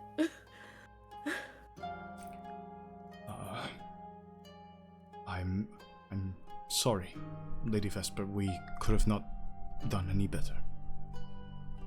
I do not fault you. These were difficult circumstances.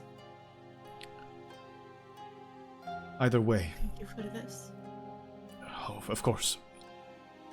I just wish to end that report with... It is assumed the dragon's call was taken. Master Hiskara confirmed that the twins, they had stolen something from him that allowed them to make it to where it was stored. The bones of one of the greatest tyrants that our world has ever seen, and the means to control her are in our enemy's hands.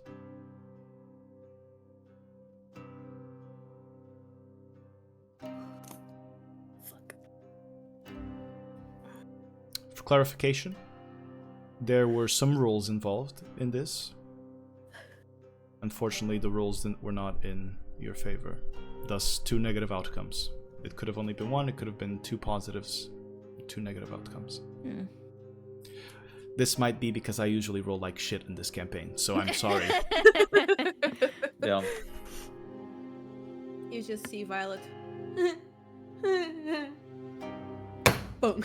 Oh no, her hand slams on the table. Jesus. Well, she did fucking just bleed for 5 minutes. True. Actually, Lord Irgon, seeing this, he's going to run to you. He's going to drop a heal spell on you. Immediately. Lady Violet?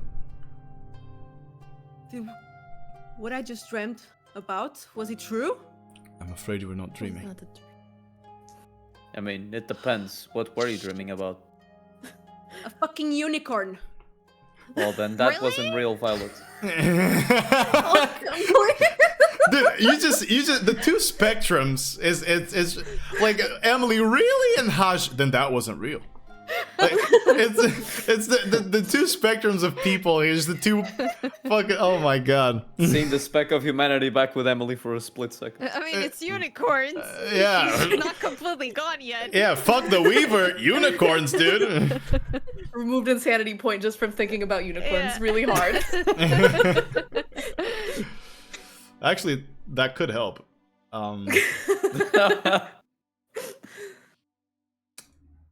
What should we do? What can we do? Well, there will be perhaps Wiley, and Wiley kind of stands up and she goes, yes, so tomorrow, or I guess after you have slept, you hear like a stronger knock on the door, like a very strong knock. Oh dear. And then Head. the door slams open. And walking inside the room, you see Tree head. you see 30-head. Logan would knock. Yeah, he would not have knocked. Yeah. He would knock with his disfigured penis. Oh god, if anyone wants to know what happened to Gogi's penis, there's a one-shot about that.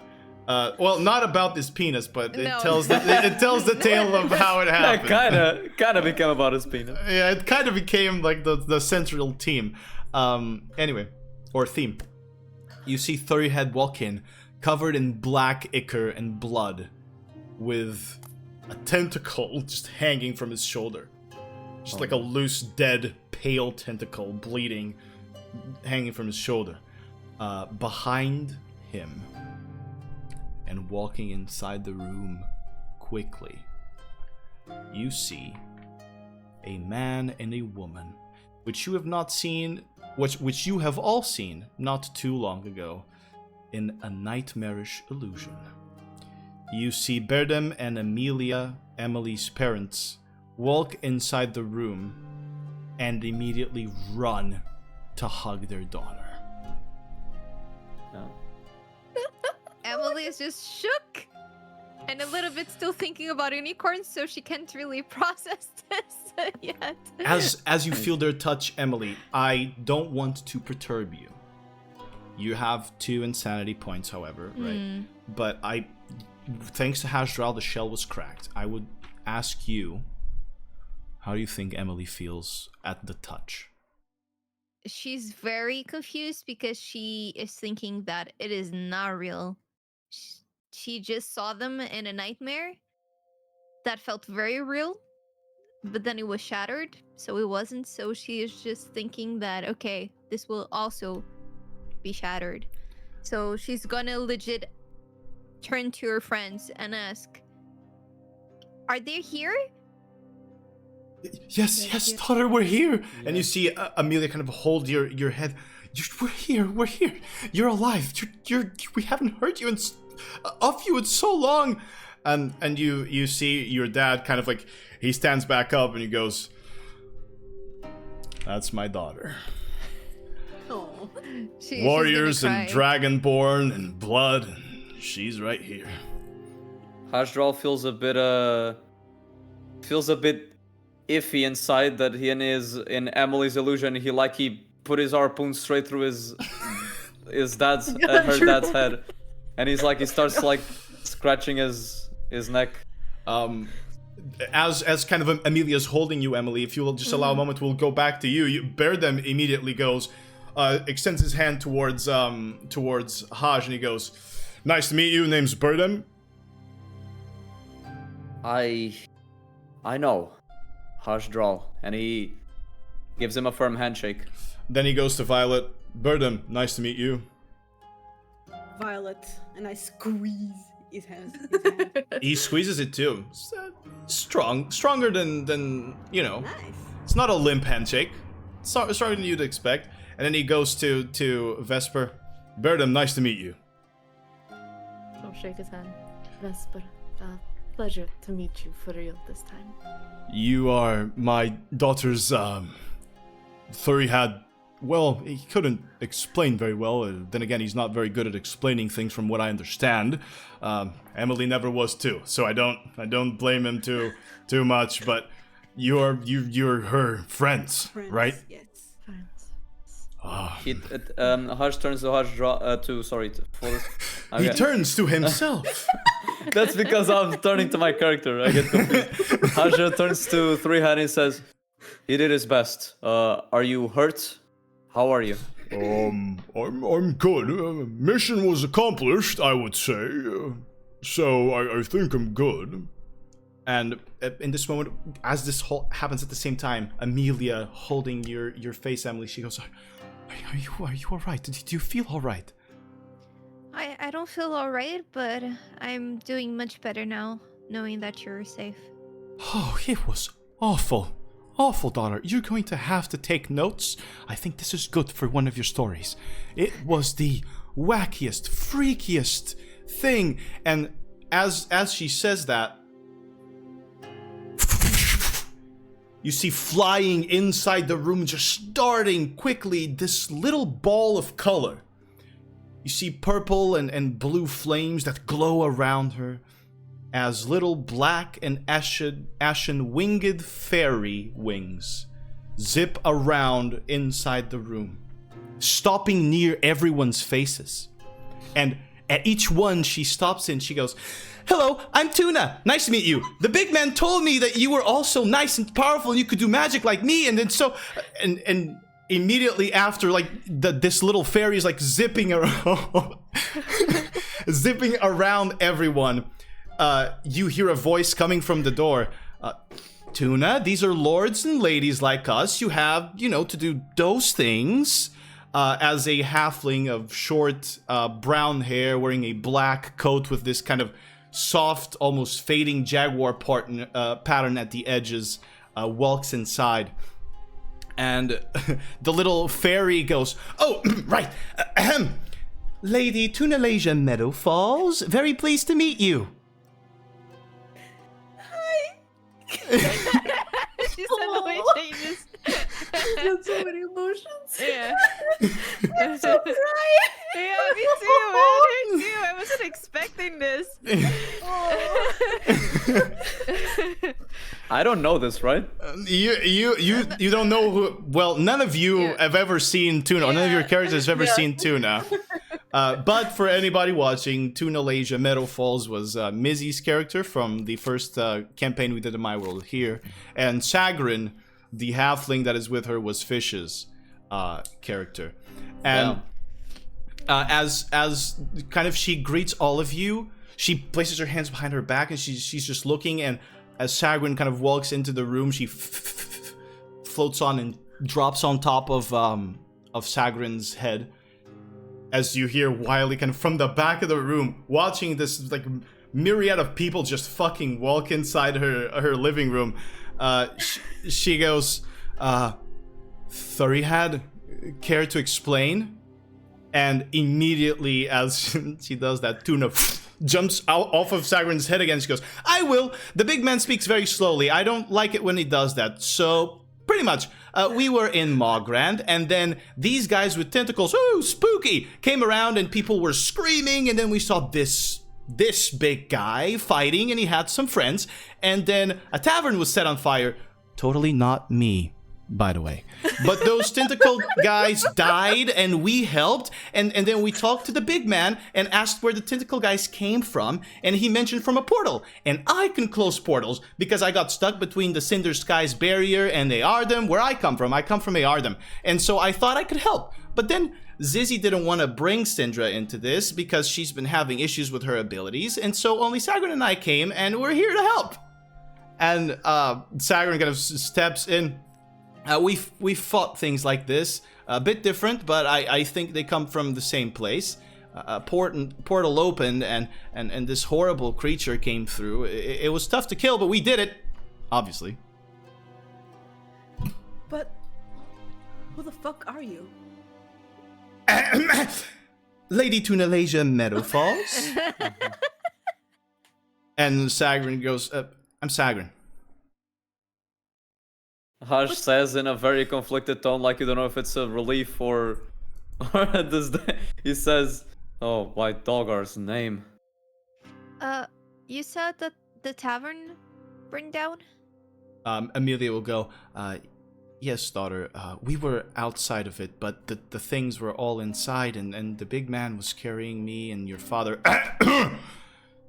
No, I seem to remember I was walking by myself. And Thurihad goes, "No, I had to carry you like a goat." And Berdum just kind of fades into the shadow a little bit. And Amelia continues, "Right, so the things were in there, and so this the fairy lady, she whipped out a wand and it exploded. Well, the tavern did." Oh, so it was the fairy. You see Tuna kind of fly slowly behind Chagrin's head. Honestly, that might be for the best. Everything that it's in there and was there can be replaced, but you guys can't. And I'll hug my mom. Amelia will hug you back, and you guys hear from Chagrin's head, you hear Tuna go. She thinks she's being sneaky and talking like in a really low whisper, and she goes, "See, I told you it was okay." and Chagrin just kind of pats her behind her head. Violet's seeing Emily with his mother. With her mother. Emilio. She's going to. She thinks about her own daughter. She's not there. She's going to turn to Tuna and Chagrin and say, "You seem powerful and capable. I'm glad you're on our side." And she goes out the door, just to look at the. Tuna kind of goes, I'm not her friend, and I'm usually not very good at picking up social cues, but I think she's upset, right?" Not at you. Okay. I didn't think it was at me. I was just throwing this out there. I'll go back to Sagrin's hair. And she just flies behind her again. Sagrin go, she's just used to being hidden in my jacket all the time. It's tough out here. You probably understand that. So, what's up?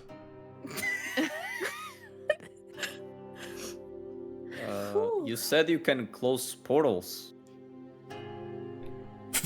She flies and kind of stands on top of Sagrin's head, kind of balancing herself. Yes, I have that ability. I figured it out some time ago. When I came here, I came from the realm of dreams. We're kind of neighbors to the Weaver in a sense, except we're the good neighbors. I'm good. You know, blowing up a tavern doesn't mean you're evil, right? It's a spectrum. Right. I don't know. Right. So, I was transported out of my home and I was stuck. I got stuck in a barrier. I learned that barrier was made by the Cinder Sky. I don't know what the Cinder Sky is, and honestly, it doesn't matter much to me. I know that it was an old faith. Some people look at her as dragon, but no one was sure. We haven't found anything about that. And all I know is that I can close portals and I can travel in between the planes. And you managed to close the portal from the Weaver? I don't think it was this thing. I don't think it was the Weaver. We've only really learned of this because of him. And thirty-eightth said, right, I said some smart things. Talked about the Weaver. Yeah. Well, actually, you said the Weezer. That's... that wasn't a word, so we assumed... Well, it is a word, but it doesn't mean what you think it means. Anyway, it wasn't that. It seems to be something different. Sagrin, and Sagrin kind of steps forward. Yeah, in my case, I felt its power. It took my brother, my twin brother. It was terrifying, anxiety-inducing. Maybe an anxiety that is much worse than, stage fright or anything that we should be able to feel. There were moments where I doubted that my friends liked me. But Tuna saved me, and my friends did too. But it was not this. This is different. Right, so, the Tuna continues immediately. I think that if these things are coming out of a portal, I think I can close it. Mm-hmm. That seems to be very invaluable help. It does, doesn't it? That's why I'm here. Well, fairy lady, I'm afraid you might have to come with us, if that would be of your interest. Oh, another adventure? With you? Well, I don't know who you are, and I kind of feel like I would be cheating on Zizi, because you kind of look like him with all the armor and the cleric stuff. I don't know how I feel about this. On who? Zizi, he's my friend. Well, can he come with us as well? How do you feel about demons? The demon? Well, he's not a demon. I'm just asking you how you feel about demons. Depends. There's the good kind, or should I say, better kind. Yeah, there's like children, and then there's... So he's not a child, that's what you're saying. He's not a child. But Zizi's not a problem.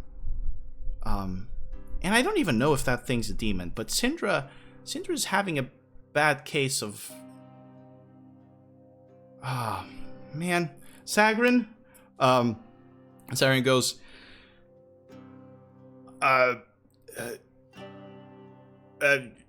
we have a half-dead friend that has some sort of powerful entity that is also half-dead, undead, necromantic, sealed inside her.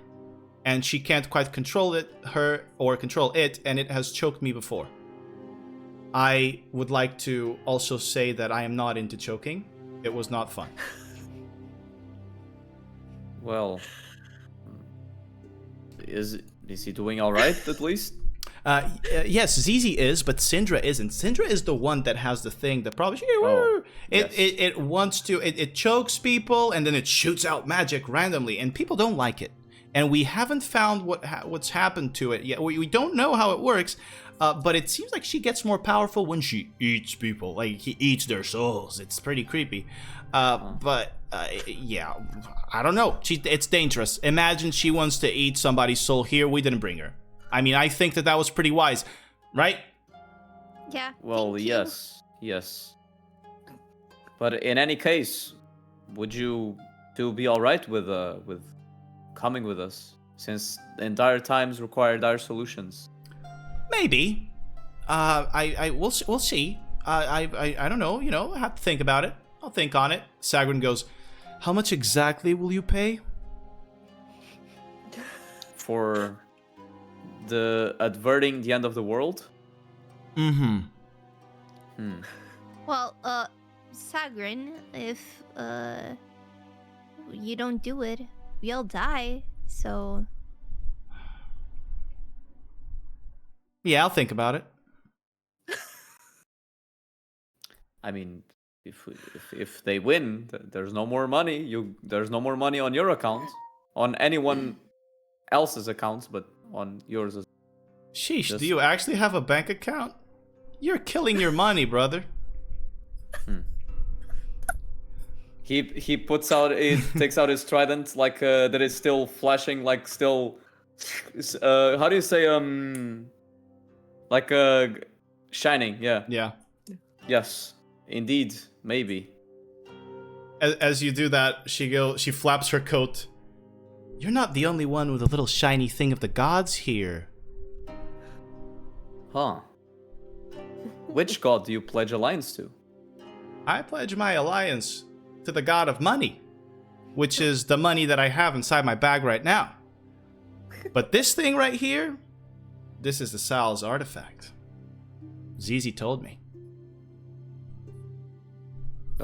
He said what artifact? Isal. Isal is the goddess of merchants, of trading, and she has also an aspect of thievery. Okay. Sagrin definitely looks more the latter than the merchant. Yeah, exactly. Haj will raise his eyebrows. He'll put away his trident and he'll say, "Well, I'm glad to meet a man of faith." Woman. No, sorry, woman. I don't know why I said man. I'm glad to meet a fellow woman of faith. Tuna kind of flies up to your face. Oh, Sagrin, I think he can't see very well. His eyes are weird. And she's just flying in your face. It's been a long day, okay? We need some rest. Right. Some rest. And as she kind of turns back, Lord Irrigan goes, sorry to interrupt, but I believe my daughter was saying something before this happened. And Wiley goes, right, it seems we have some new players in the game. Tomorrow, at first light, His Majesty Magnus Verndari, King of Herskellen, the Runic Council of Kerej Imaz, and the Ge'una Semrat, Empress Diana, of the Soul Empire, will be gathered here in our own council room to discuss matters of war and what the next move is. And when I say first light, it just means after you sleep, okay? It's impossible to tell now. Aside from that, you kind of see her as she talks. Lord Irrigan places a hand in front of her and she goes, I would add to that the Runic Council will bring with them the armies of Herskellen, within the remains of the city of Gandh. They will fly the armies here. We will have a concentrated force in the forests of Nadar. The safest place for them. And Wiley goes, all right, we can all go to sleep, if that's what you'd like. Yeah. Might be for the best. Actually, I don't really feel like sleeping. I feel pretty good. Is there any place that you can read books or any place or anything I can burn? I mean, there's a lot of wood here. I'm just saying you wouldn't notice it. You wouldn't notice it gone. And Sagrin goes, Pyromaniac. We'll just be at an inn or something. If you need us, you can call us. We're just here to say hi, offer our services for a price, and we'll see you. See you around. Before they leave, does Haj notice any Emily's parents or Tuna, any one of them, or even Threeha? Do they have any wounds on them? Any open wounds? Threeha is the most wounded. Sagrin seems to be fine. Tuna seems to be fine. Threeha, he's standing, but there are slashes on his stomach, they go from his chest down to his stomach. There are tentacle suction cup marks all across his body. He's covered in blood. You're not sure if part of it is him. There's been black ichor that you know is from the creatures. There's a mix here. Yeah. Haj will tend to him a little with level 4 cure wounds. He'll say, thank you for your help, big guy. I think you deserve some rest now as well. Thank you for that, Hajdrau. I will rest. Yes, maybe after I eat. I think I'm a little bit hungry. I'm gonna go with the tiny ones to the inn. Emily, she's gonna go to Trihead and just say thank you and hug him.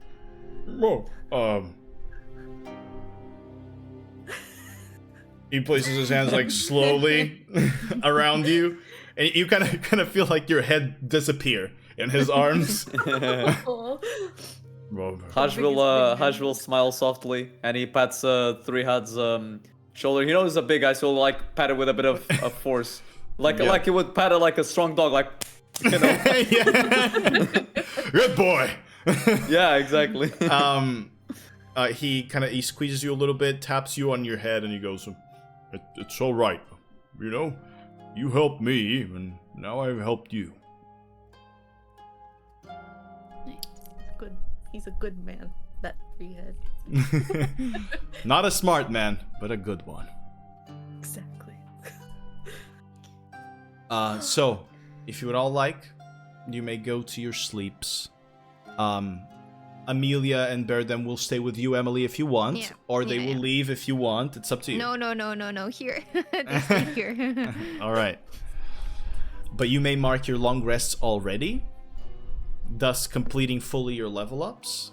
Before long rests, Haj wants to break to free. do a little quick ritual, casting commune. He wants to get in contact. Not commune. Sending. Oh. He wants to communicate with his brother. Your living one. He will send him the message as follows. How many? What's the limit on it? 25 words. 25. Okay, that's more than enough. He says, "Brother, it is me.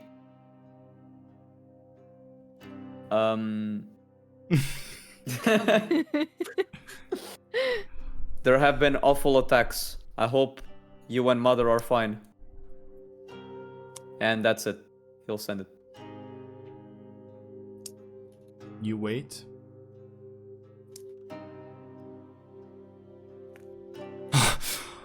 Hush! Mulrak. Is that you? We're under attack. The entire kingdom is.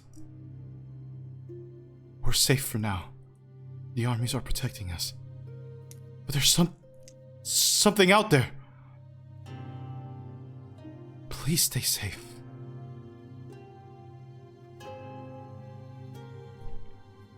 Well,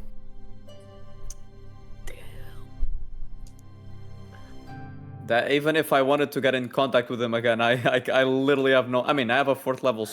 No, I literally just use that to heal. I don't have any more spell slots. Bedge. Yeah. And before bed, can I read my scroll? You can. I'm scared to read it, but she wants to read it. As are you Violet? Would you be going to the same room as Vesper, or would you be staying outside still? I'm outside. Still, all right. Yeah. So Vesper, I'm gonna say, if you agree with this, you arrive in the room first before Violet. Yeah. You grab the scroll and you see scratched etchings on the parchment, scratched in flame, then scratched in ice. You see these shapes form, shapes of a form, a martial arts form. You see signed at the bottom, in ink, you see,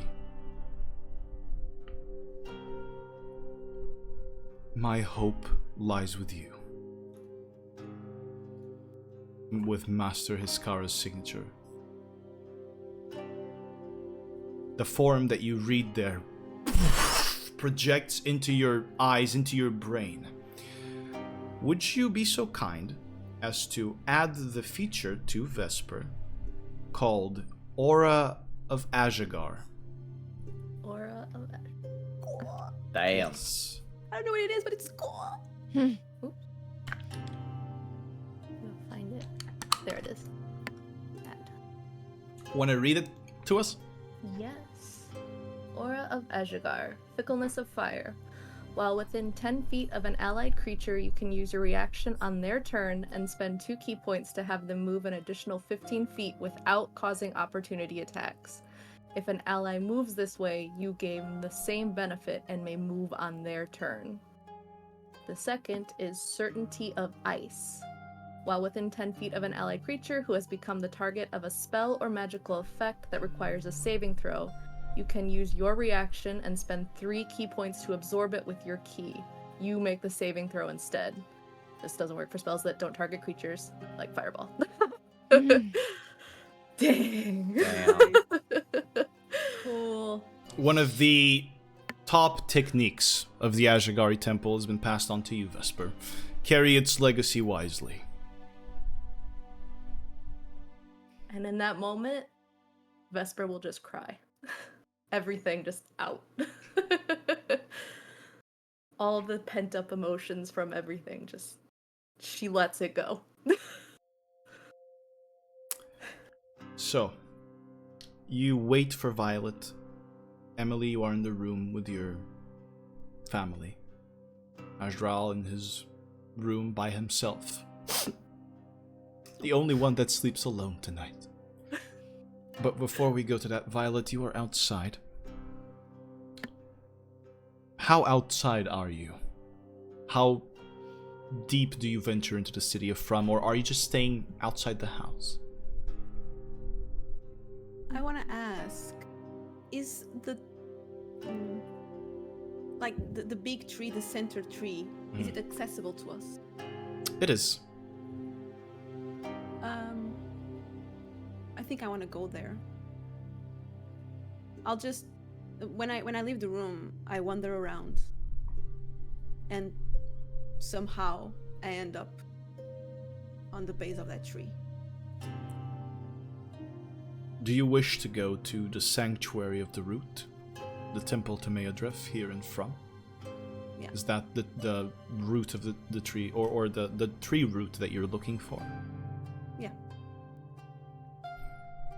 You wander into that route, accidentally finding yourself in a place where water trickles upward from a fountain at the center, flowing in reverse. That same crystal crystalline blue water. You see the inside of this hollow root, vast, but all kind of layered with balconies and buildings that are built outward from the inside of the root. They kind of just flow inside the room itself, connected by bridges, connected by these kind of floating lily pads. The fountain, the kind of the water trickling upward, you see it kind of glint and flow out into one of these sides, and then flow towards you, creating kind of a connection between you, the fountain, and then something on one of these buildings to the side, way up.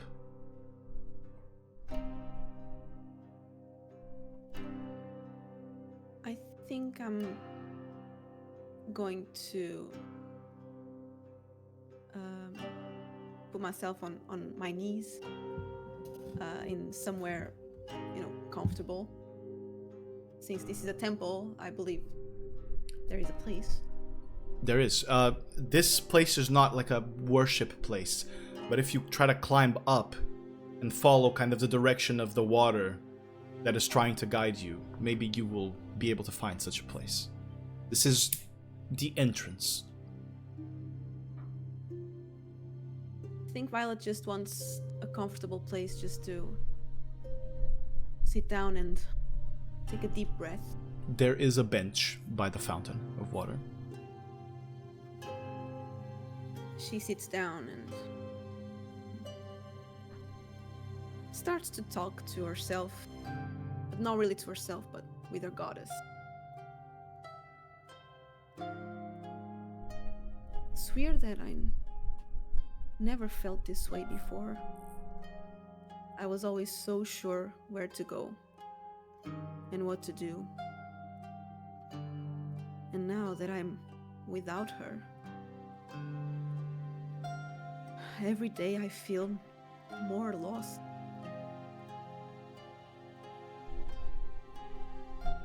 And seeing them, seeing a mother holding her child,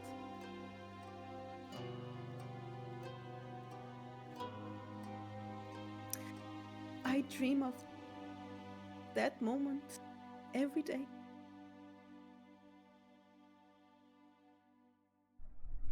Is there any way to know if she's okay?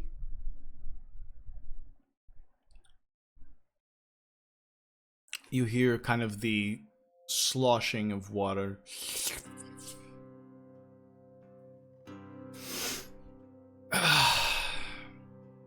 Someone kind of sits next to you. You see this woman, elven woman. Her skin kind of slightly tanner than yours. These beautiful, very deep green eyes and red hair that kind of extends outward in the mane, and not too dissimilar to what you have seen here in some of the druids, but this one covered in leaves and vines, and she's smudged and dirty. And she sits down next to you, and she looks at you.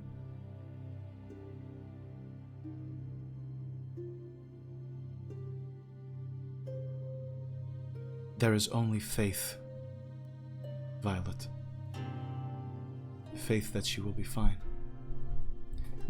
And that's where we're going to end today's episode. Yeah.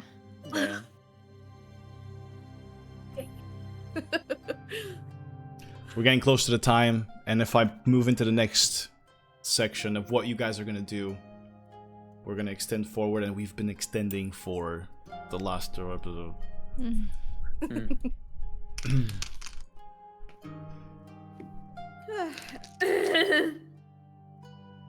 My throat hurts. Oh, many emotions. Good job, guys. I hope you enjoyed today's episode. I hope hearing me talk for a long time wasn't too bad there. That was awesome. I hope you guys enjoyed everything. whew, today was, you know, shake it off. You gotta, yeah, you gotta shake it off, man. It's been crazy. But awesome job, guys. Awesome job to everyone. To everything, single thing you've done today. It was awesome. I hope I did all right with handling Tuna and Sagrin, these two piles of joy. And why did I say he? I was completely It's fine. Missy called Emily Emilio. And to be fair, Sagrin had a boy twin brother that looked kind of just like her too. Yeah. So, but good job, everyone. Once again, thank you to everybody who's watching. We really do appreciate it that you're giving us a chance. I hope you're enjoying the story. Once again, it's available on YouTube if you have missed today's episode. It'll also be on the VOD here on Twitch. And all previous episodes are also on YouTube. And to the people that do watch it on YouTube or listen to it on Spotify, we stream this, okay? We really do. On Twitch, weekends, if you guys follow us in the socials, you'll know where that happens. Don't forget to also follow the people here in the group. You can find their links in the title if you're on Twitch. If you're on YouTube, you can find them beneath on the description. But yeah, once again, thank you very much for playing, guys. Thank you. And thank you guys for watching. We're gonna leave. Bye bye, folks. Take care.